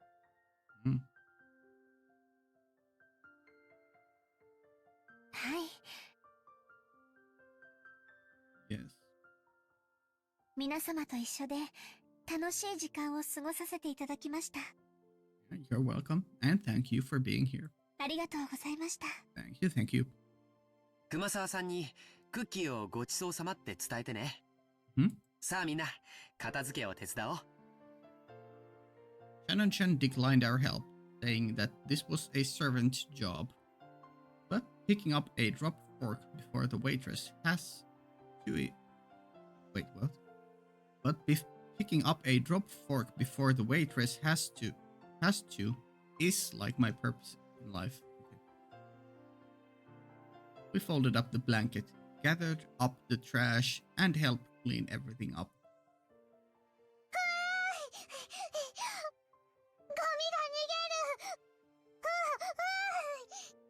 そいつは逃がさないぜ。マリアより先にいただきだ。It's incredible how these two can get excited about trash getting away.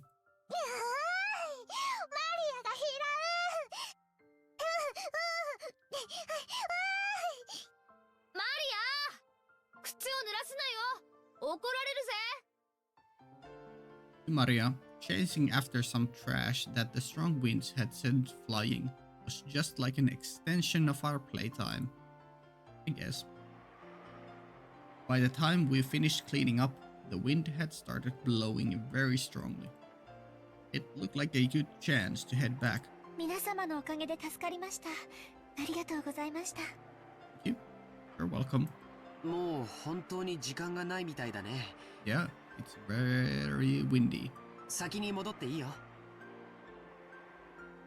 George Aniki perceived from her hurried appearance that very little of her free time was left. 源氏さん、時間には厳しい人だからな。定時に持ち場についてないと厳しそうだぜ。また後でね。Genji is strict with time. お仕事頑張ってね。はい。それでは失礼させていただきます。After making a respectful bow, Shannon-chan hurried off in the direction of the rose garden. じゃあ、俺たちもゲストハウスへ戻ろうぜ。We will travel upwards this path, which is the opposites of traveling down it in the epitaph, although this isn't a long river downstream, but you know, it's a narrow path, much like a river is. Well, not a narrow line in the normal sense, but still. テレビでも見てくつろがせてもらうさ。うん。テレビ見る。テレビ見る。なら決まりだな。戻ってみんなで一緒にテレビでも見ようぜ。Yeah. Even Maria, who was still not tired of playing, agreed when she thought about watching TV. We headed up the gentle stairs and returned to the rose garden.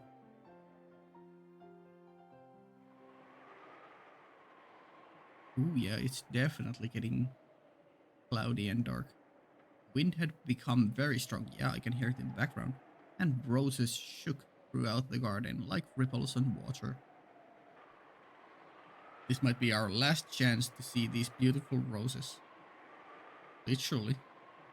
You might die soon.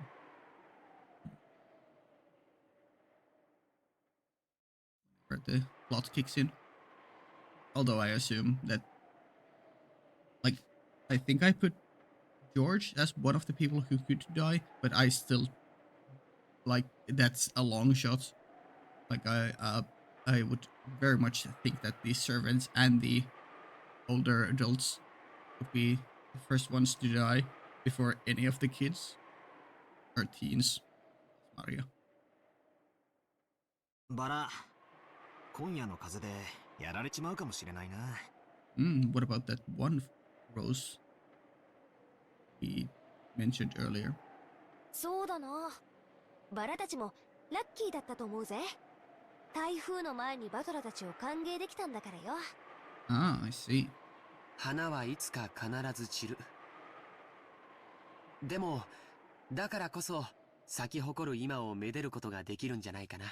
Okay, Mr. Poet. Okay, Kokuto Mikia. そうだな。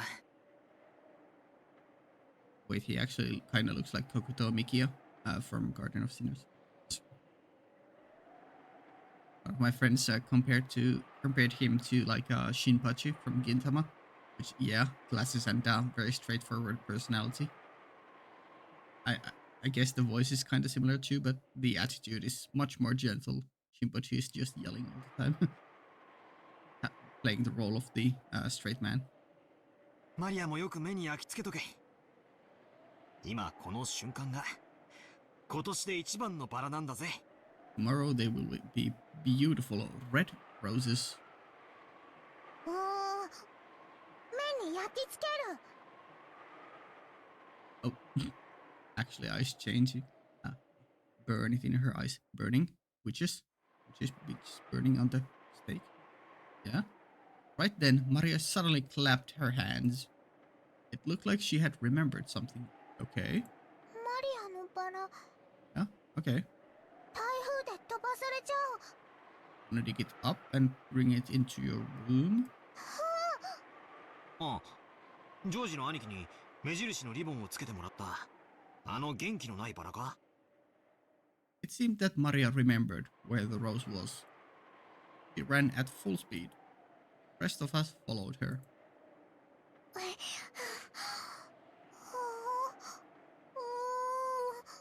あれはどこだったっけな。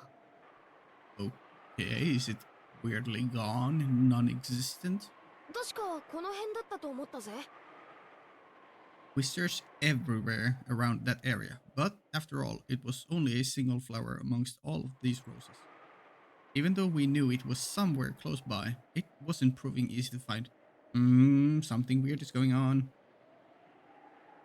It was a flower that never existed to begin with, or it turned invisible like Beatrice can. The winds that made up the front lines of the typhoon were making the roses throughout the garden undulate. The obvious answer is obviously that it just got blown away by the strong winds, but that's definitely not the case. Unless it is, and we'll find it later somewhere. It was almost like it was teasing us by making the location of Maria's rose impossible to find. ここじゃなかったかな。少し手分けをして探してみようか。そうだな。人海戦術で行こうぜ。なんだよ、マリア。Yeah, what's up, Maria? Why did... Oh, I was like, why did the wind cut out too? But okay. As we made to split up and search, Maria tugged on my jacket with an unhappy face. It felt like her intention was to stop us from going to another place. なんだよ、どうした？ Yeah? マリアのバラはここなの。ここにあるの。 It's here, but it isn't here. Maybe the rose is the key to the golden land. I don't know how or why. でも現にないぜ。この花壇の裏側だったかもな。みんなで探せば早いぜ。ここなの。マリアのバラはここなの。探して。探して。Very interesting scene.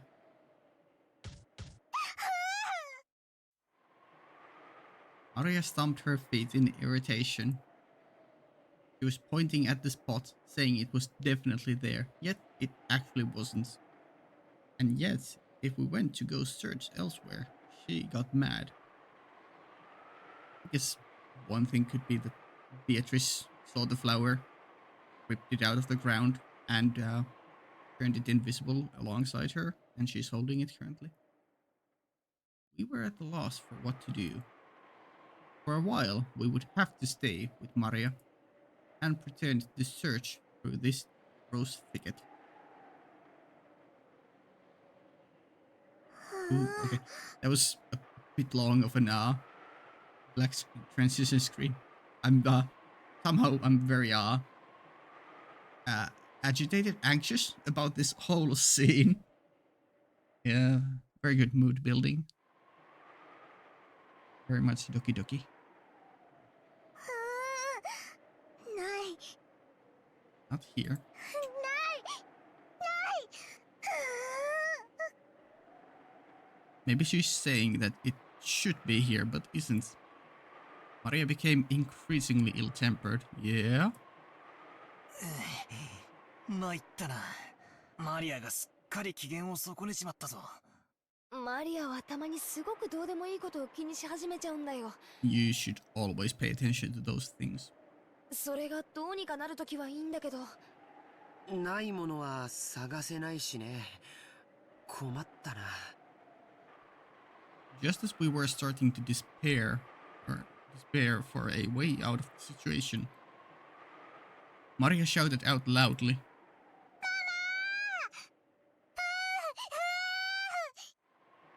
In the direction she was waving her hand, Auntie Rosa's figure was visible. She wanted to look at the garden one more time before the typhoon came. Why is Rosa here specifically? I mean, she obviously just probably came back for Maria, but like, I was just previously saying that Rosa's hair reminds me of Beatrice a bit. And I was just saying that Beatrice could have picked up the rose. Or maybe she had some business at the guest house. Auntie Rosa was coming from the mansion. She quickly noticed her daughter's voice and came over. あらあら。どうしたのみんな。 Yeah, we're missing a rose, an important plot device. Know anything about it? 何か探し物なの？ Yes. 探して。ママもマリアのバラを探して。マリアのバラって？この辺に元気のないバラを一つ見つけて、それに目印をつけたんです。飴玉かなんかの包み紙でキュッと。しかしマリア、確か俺の記憶が正しけりゃすぐ手前の目立つところに生えてたはずだぜ。So it was implied, I guess. 足が生えてどこかに行っちまったんじゃなきゃ他の場所だったと思うぜ。That would be funny if that was true. マリアの記憶違いじゃないのか？ Maybe Beatrice turned the flower into a living being, gave it legs, and it ran away. In the next scene, we get a new servant introduced to us.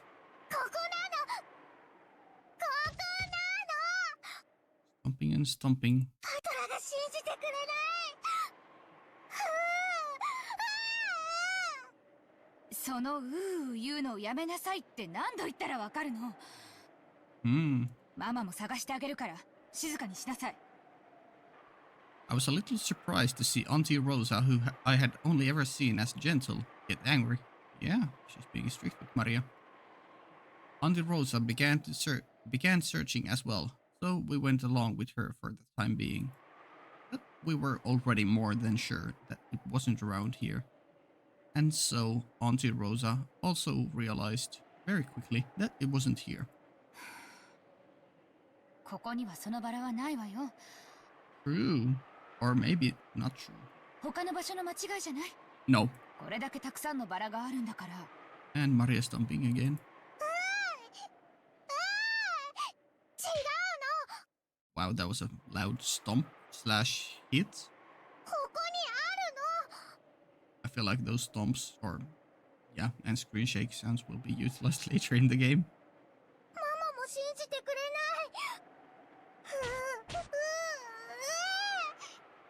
ちゃんと信じて探してるでしょ。でもないじゃない。でもここなの。ここにあるのにないの。 It is here, but it isn't. Something maybe relating to the gold. It is here, but it isn't. じゃあ誰かが抜いちゃったんでしょ。とにかくその言うのやめなさい。Okay. マリアのバラ抜いたの誰。 That's a sentence. 返して返して。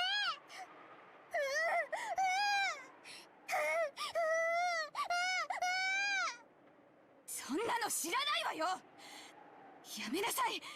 その言うのやめなさい。 I'm just really getting annoyed at Mario.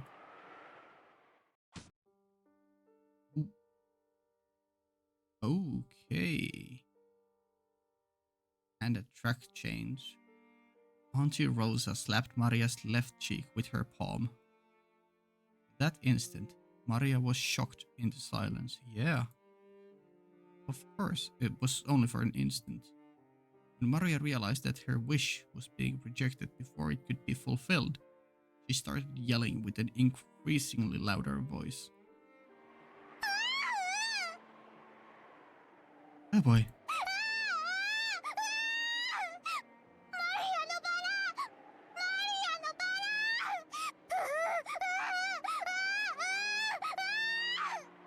その変な口癖をやめなさいって言ってるでしょ。だからクラスの子たちにもバカにされるんでしょうが。いい加減にしなさい。 Oh. Once again, her palm slapped Maria's cheek.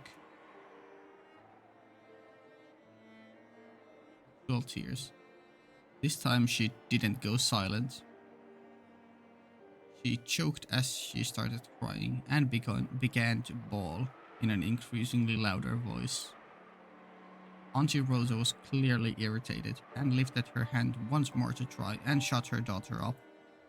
ローザおばさん。まあまあ、小さい子供のことですし、そんなマジになんなくても。I attempted to intervene with a forced smile and my hands clasped together. But the deadly serious look I was thrown by Auntie Rosa taught me quickly that I shouldn't butt in. It's a hard situation whenever it just won't listen and get increasingly louder and more obnoxious. But yeah, violence is not the answer, but goodbye. ごめんね。バトラ君たちはちょっとお部屋に戻っててくれる？ Yeah? I'm not saying this is a bad scene at all. It's a very good scene. One of the best scenes so far. おばさんはマリアとちょっと話があるの。 Yeah? 誰もマリ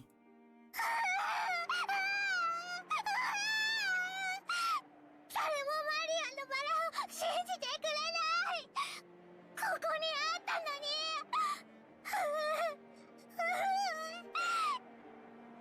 Oh Oh, sorry. 探して探してここなのここにあったの Emotions are running high.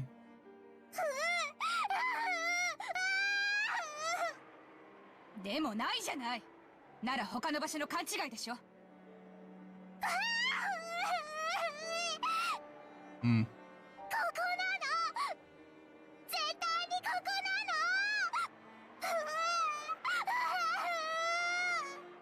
じゃあなくなっちゃったのよ。 Yeah. 諦めなさい。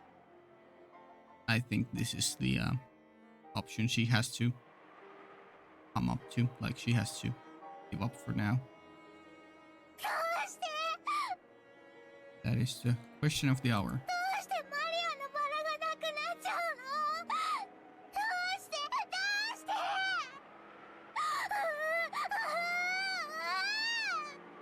知らないわよそんなの。だからその言うのをやめなさい。 Great voice acting. Oh. Auntie Rosa once again raised her hand and, overrun by emotions, slapped Maria's cheek. It was so strong, it knocked Maria over. ローザおばさん Yeah, I mean, the correct choice of action, like, the correct action here would be to intervene and not let her slap, but like, this is, very good character stuff. いくら娘でも暴力はいけねっすよ I stepped between them to protect Maria, who was still on the ground, crying ooh ooh. I know that problems between parent and child are none of my business as an outsider. It becomes everyone's business, or like they have the right to intervene when physical violence gets introduced into the mix. But I wasn't brought up to just silently observe something like this. バトラ君は変に思わないの？ Oh, I definitely think that Maria is plenty weird. あなたの学校にうなってる女の子なんている？ Oh yes, she's definitely an outlier. I'm not denying that. いやまあさすがに高校にはでも小学生ならそういう言うのも可愛いじゃないっすかかわいい？言うのがかわいい？ Yeah, I'm not really sure sold on the cute idea, but it's definitely something that sticks in your head. For her case, I guess it's having to listen to all the time is more irritating than any other option. かわいいって？ It seemed that my reckless words had brought Auntie Rosa's wrath down upon me. She grabbed my collar with a terrifying expression. バカ言ってんじゃないわよ。マリアがいくつか知ってる？ 9 歳よ。小学4年生なのよ。幼稚園児じゃないのよ。それなのにまだクラスで言ってるのよ。わかる？この子クラスでなんて言っていじめられてるか知ってるの？この変な口癖のせいで未だに友達の一人もいないのよ。無責任にマリアのこと可愛いとか言って現実から目をそらさないで。この子の将来のことをもっともっと真剣に考えて。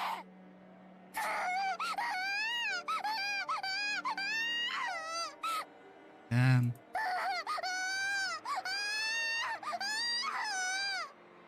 だからその言うのをやめなさい。 That felt like a punch. やめろって言ってんでしょ。 Aunt Rosa struck Maria's quivering head, from which an increasingly unsatisfied voice was rising. I tried to stop her, but she thrust me away. Oh. My back collided with George Anigus. What's up, George or Jessica?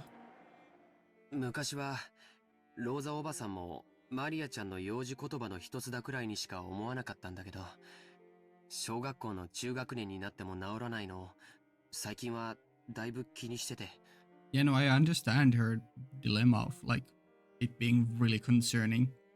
She has kept the same tick all this time, and that she's worried, or like concerned and worried, yeah, that she's being bullied at school because of it, and because of her behavior in general.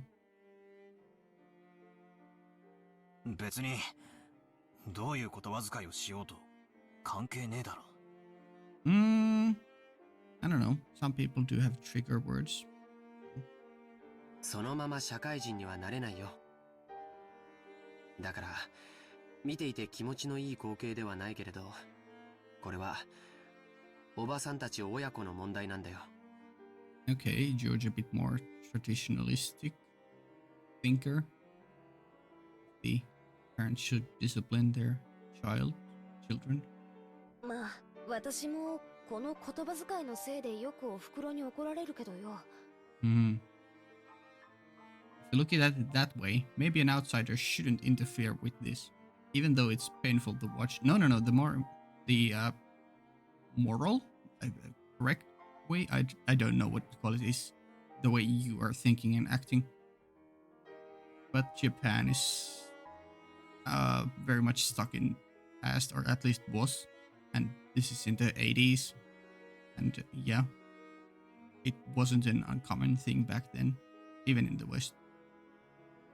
Nowadays it's more unacceptable, but yeah. バトラ君だって小さい頃悪い癖が治らなくて怒られたことがあったんじゃないかい？まあ一つや二つは。授業参観の日に人前でずっと怒られてた時は恥ずかしくてたまらなかったぜ。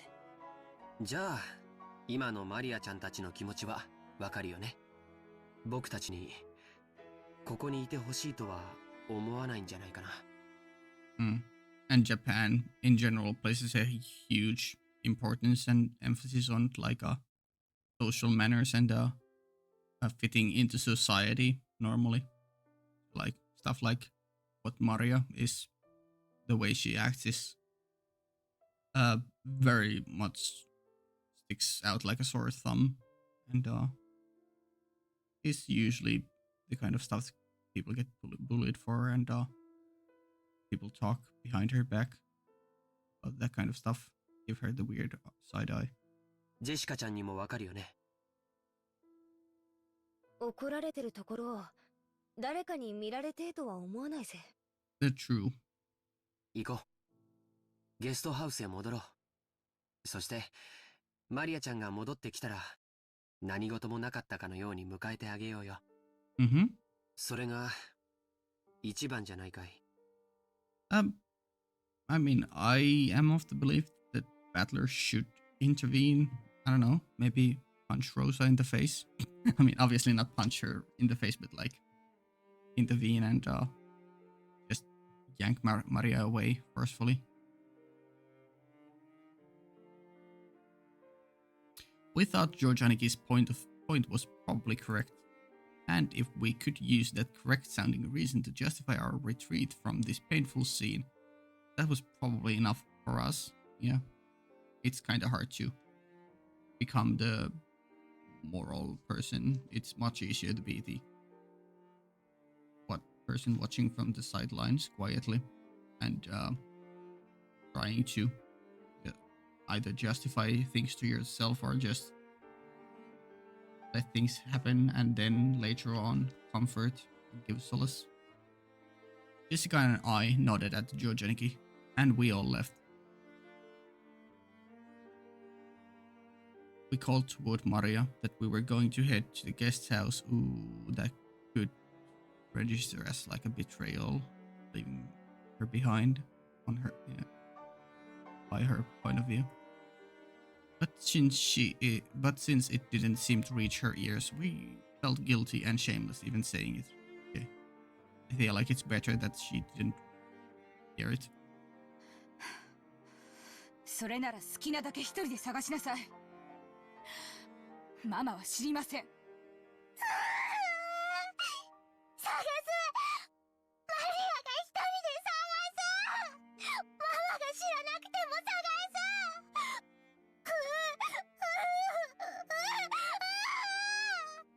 Damn. 勝手にしなさい。 After blasting her with those last few words, Rosa spun on her heels and quickly returned to the mansion. Maria probably viewed that as a cold, hurtful gesture. But from Rosa's perspective, that was not her intention. was because the hand which she had so emotionally struck Maria's cheek with still numb.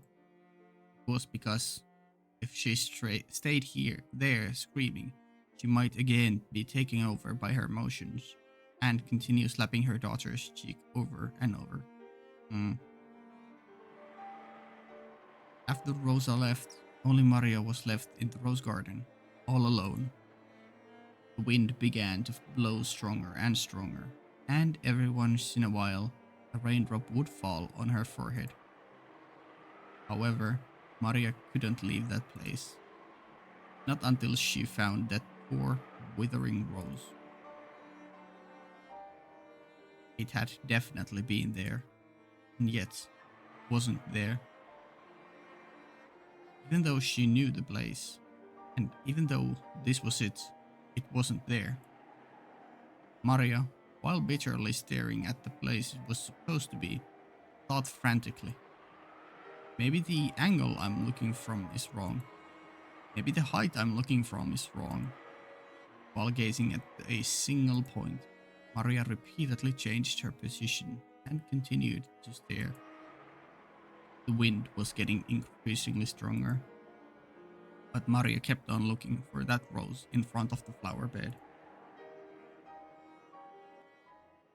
Whoa, damn, what a scene.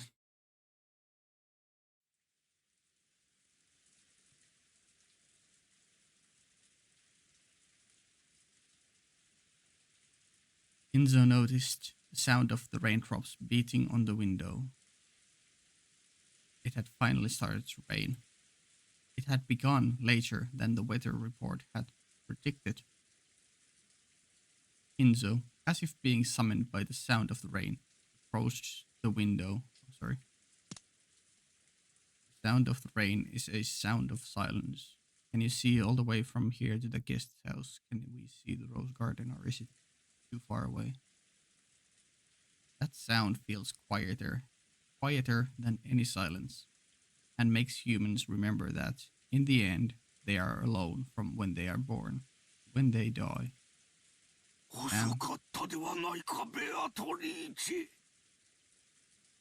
Heyo, Kinzo? Were those words directed at the rainy sky? No one could be seen in the direction of Kinzo's gaze. New track? Question mark? I don't remember this name before. Shall we begin? He was looking outside.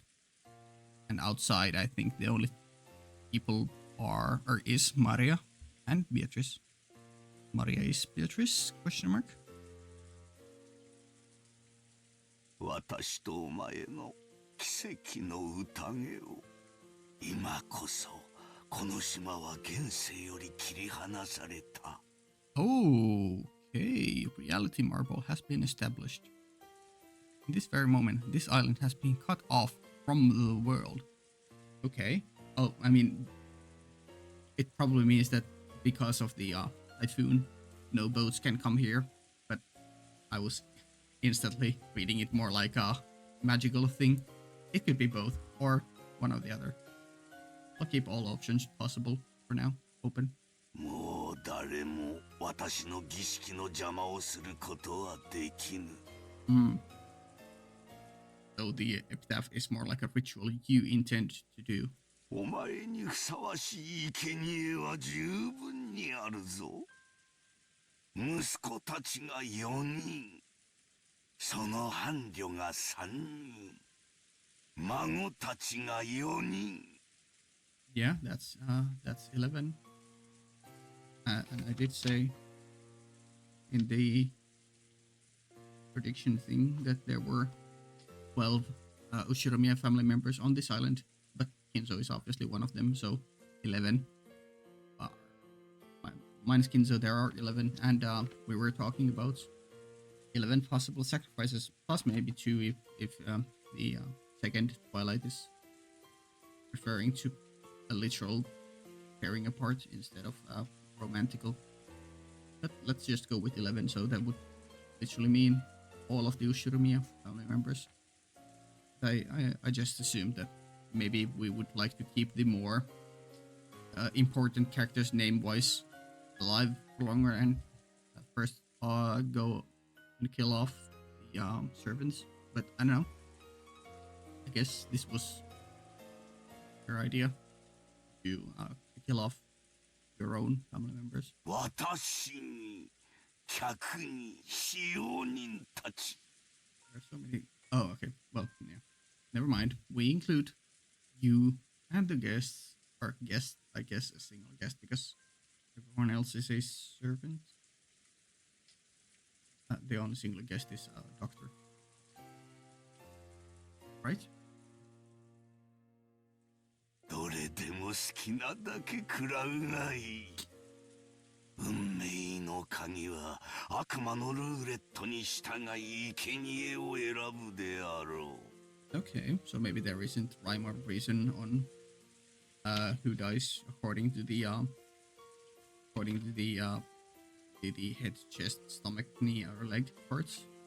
Just random. Sure. Or whatever way the plot decides to unfold according to characters interacting. そのルーレットが私を選ぶならば私すらもお前の生贄となろう Okay. だからこそなのだそれだけの狂気をかけるからこそ私は必ずや偉大な奇跡を起こすだろう Yeah. さあ好きなだけ食らうがいい私はそのルーレットに打ち勝つだろうさあ全てを落とすぞ That blood there. まずは後ろ宮家の家督を返そう受け取るがいい Turn the headship. I mean, cool. They made it white rain against blackness. Yes. I thought that the only thing Beatrice owned was this island itself, but yes, he is kind of responsible for your wealth. So, I guess technically she could theoretically own the headship of the family name. As Kinzo violently opened the window, he ripped the golden ring from his finger and forcefully threw it away. Okay, plot device. Ooh. That moment, thunder resounded, giving the illusion that the lightning had accepted the ring. Very cool. そしてお前が蘇った時そこにいるのは私であるだろう私が最後まで生き残りお前の目覚めを見守るだろうさあ来たれベアトリーチェようこそ我が宴私が生み出した全てと引き換えに私にもう一度だけ奇跡を見せておくれ Everything you created was because of Beatrice, so I don't think you deserved a miracle. Oh, Beatrice! God, I love voice acting. Yeah. And end chapter.